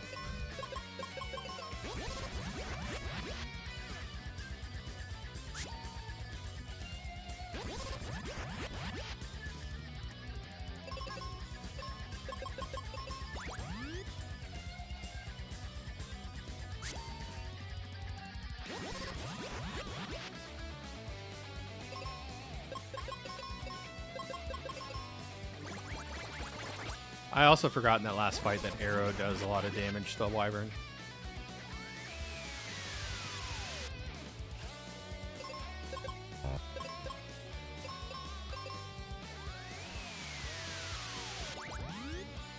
Get up. It's not nap time yet. I need to start prepping for this 50% phase. Okay, yeah.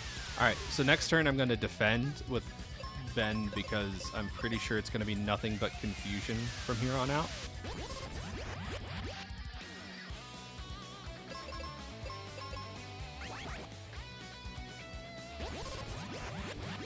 Yep, and thankfully I'm immune from that. There we go. I was so close to finishing. So dumb.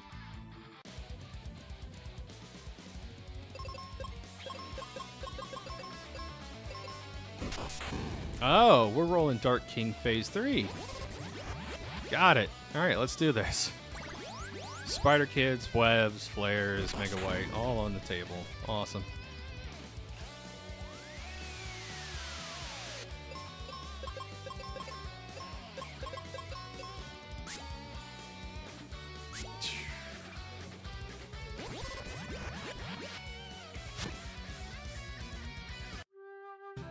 Thanks, Ruben.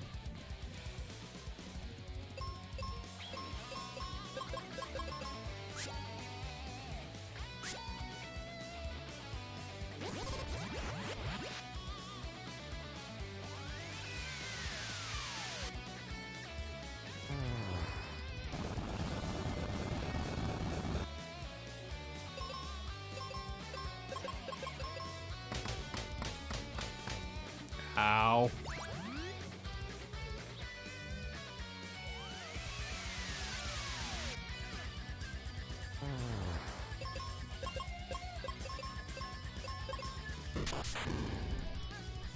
Now, I will say, Mega Flare's not too scary in this fight, just because Ruben does have fire resistance. So that's not a huge, huge issue. The other problem is going to be Laser is going to be one of them. Gold Webs is going to be the other. And then Silver Webs is not going to be nice either if it hits Ruben. Because you've all seen the reckless abandon he has being confused tonight. He's just like, nope, party's got to die.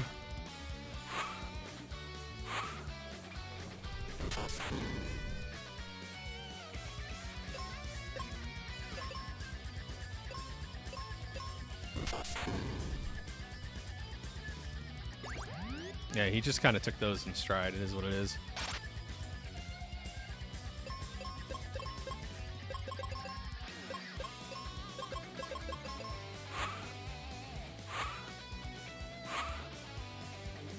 There's Gold Web. Not the side I wanted to see it on.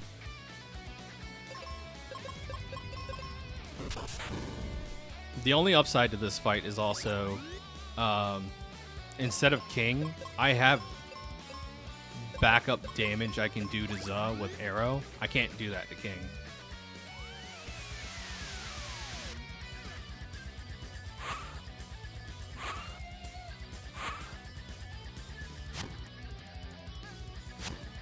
That's fine.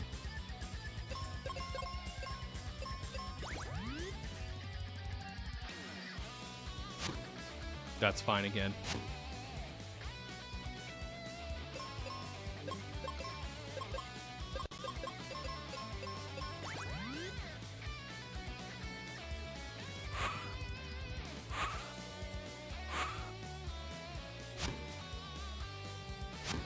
All these gold webs.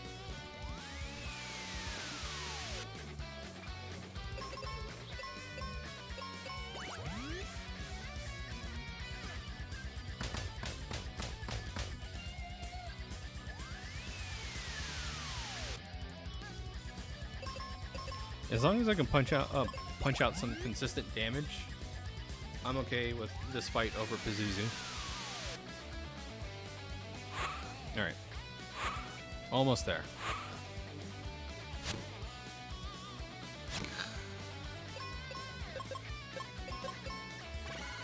That's the combo I didn't want to see. Damn it.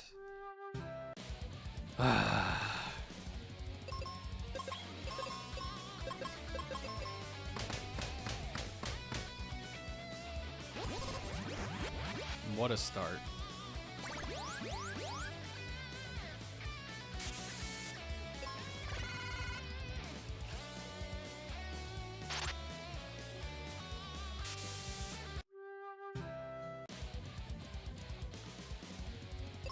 Starting off with Phase 3 King into these two other cronies is not nice.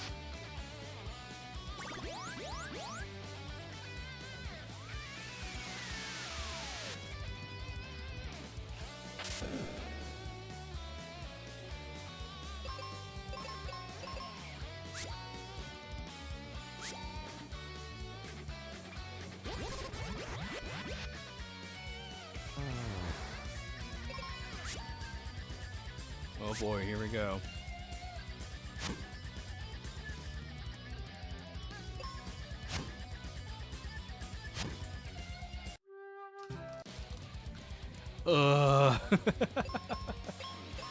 The wall.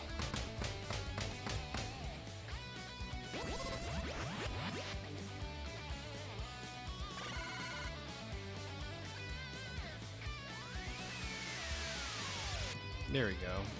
A turn without a cure. That's all I needed.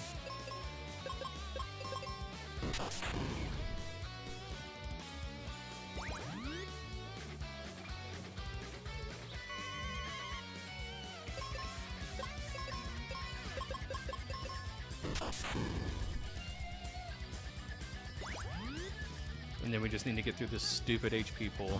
We'll be good.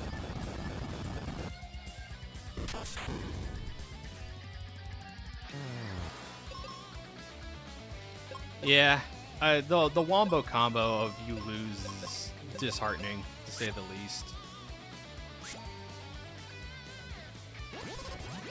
But we'll get through it. We'll persevere.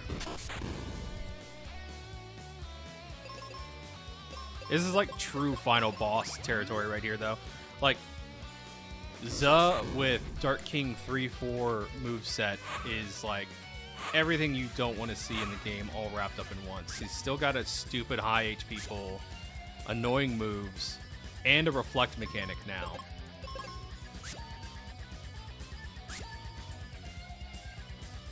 And for some reason now he's dummy fast.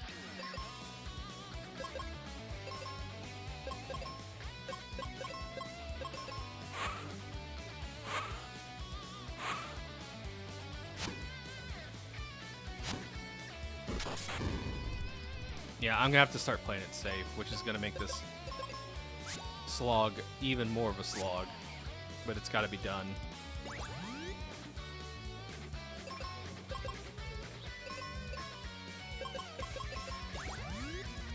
I mean, I'm already having the triage every round anyway, so why not make it every other round?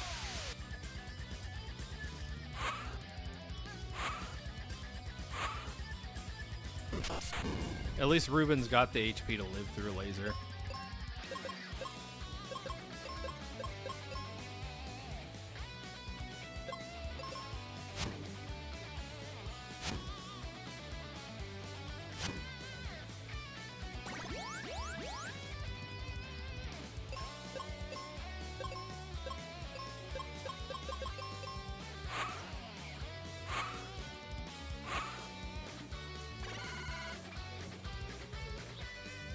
I don't have the HP to live through laser. That was the only thing I was concerned about with my level, is whether or not I could live through laser.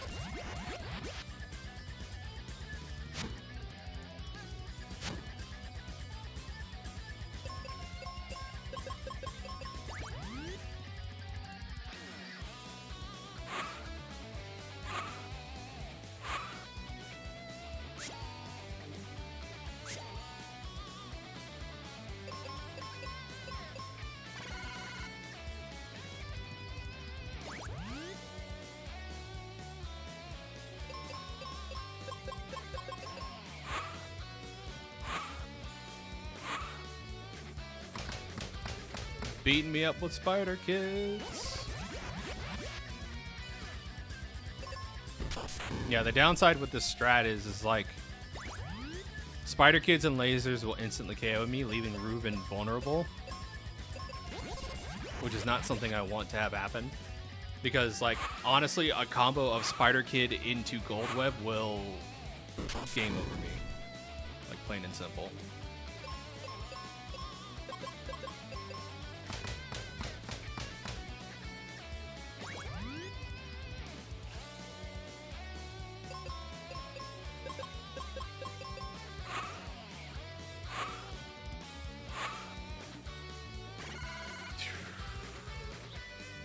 My heart sinks every time I see that because I'm like flirting with disaster. I'm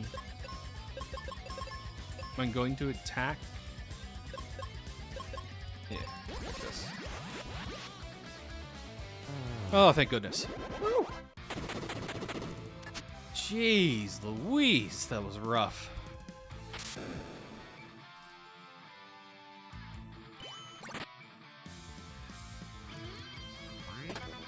I had a feeling I was getting close. It was just a matter of, like, how close.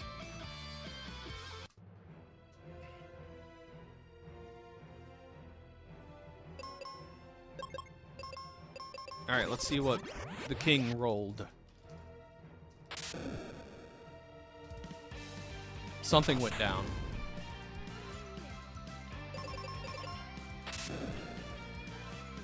Attack. Okay. Nothing important.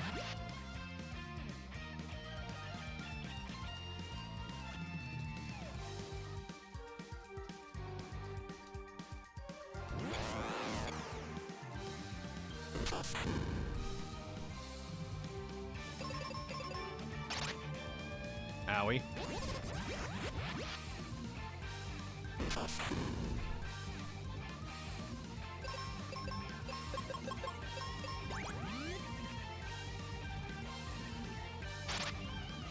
That horn attack hurts.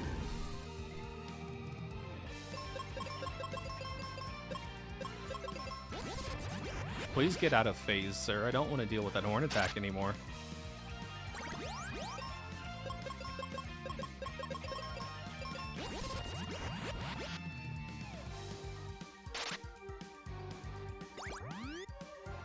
It's like Behemoth Horn. Is, I think, exactly what that attack is.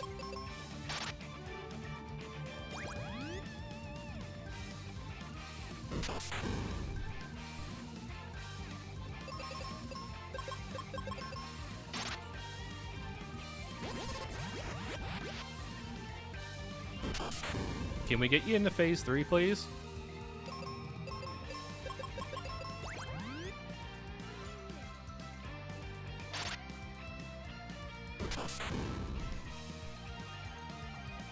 Okay. Whew. Watch phase 3 be even worse. True form is... Ah, Garland, you jerk.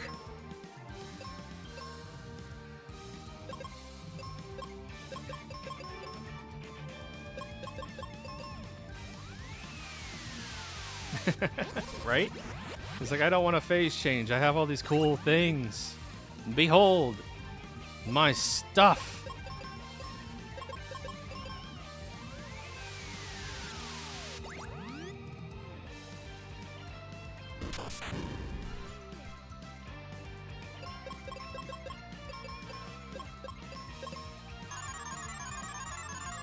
That's a Doom Dance. No, you mother.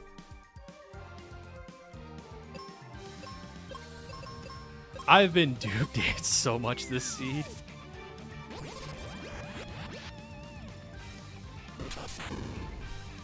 Oh, you know, just being chaos. Just being chaos. What's more chaotic than Doom Dance? I can't think of another moveset, honestly.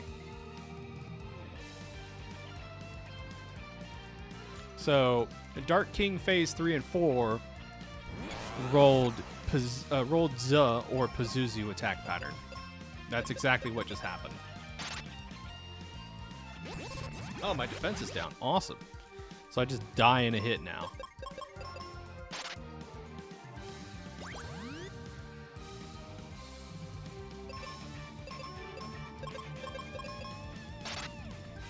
Yeah.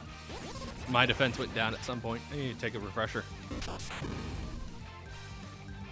Does Z have his Doom Dance prone?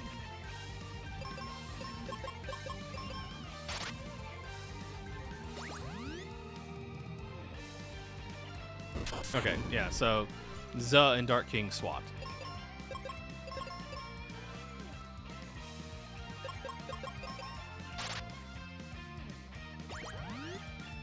Awesome. At least he doesn't have Reflect.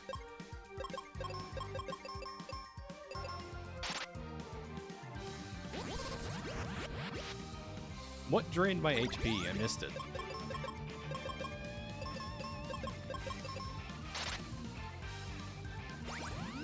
I mean, drained my defense.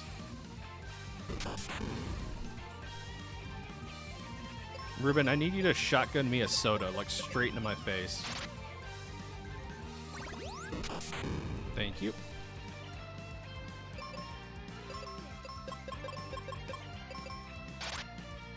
That's better.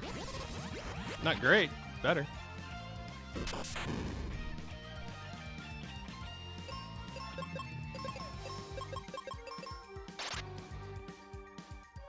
Nice crit.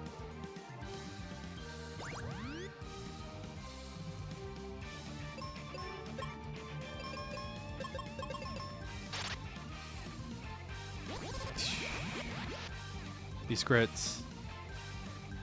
Oh, man. All right. All right. All right. All right.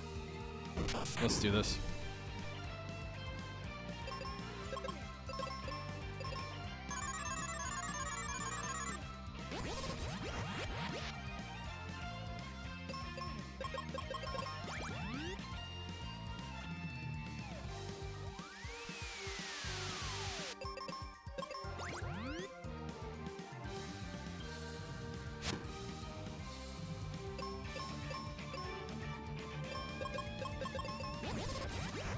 I have to make offensive progress or I'm never going to get out of this hell.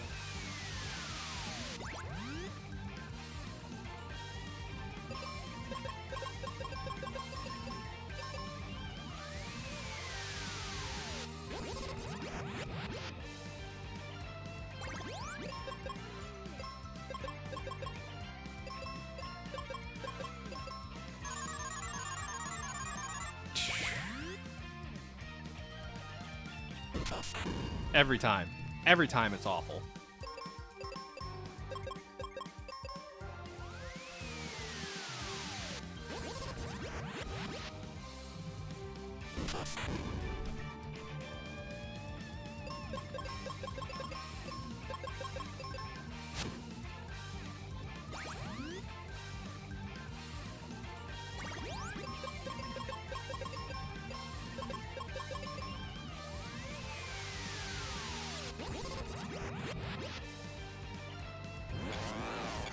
There he is, the big man himself.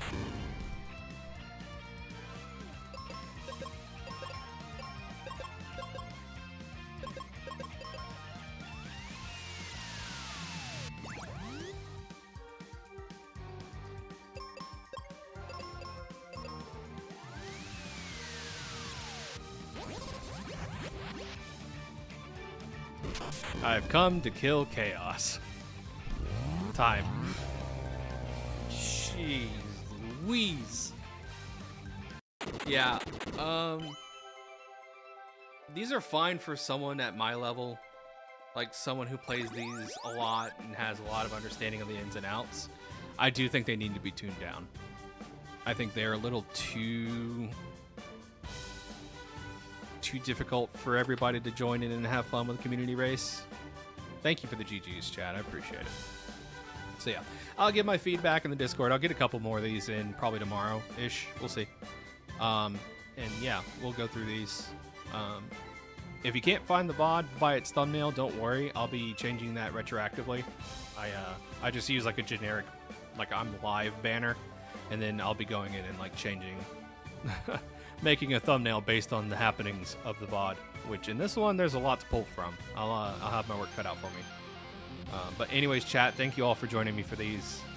It's been an absolute pleasure having you guys hanging out with me in the middle of the day. And I look forward to my next stream. But until next time, I'll see you all then. Take care.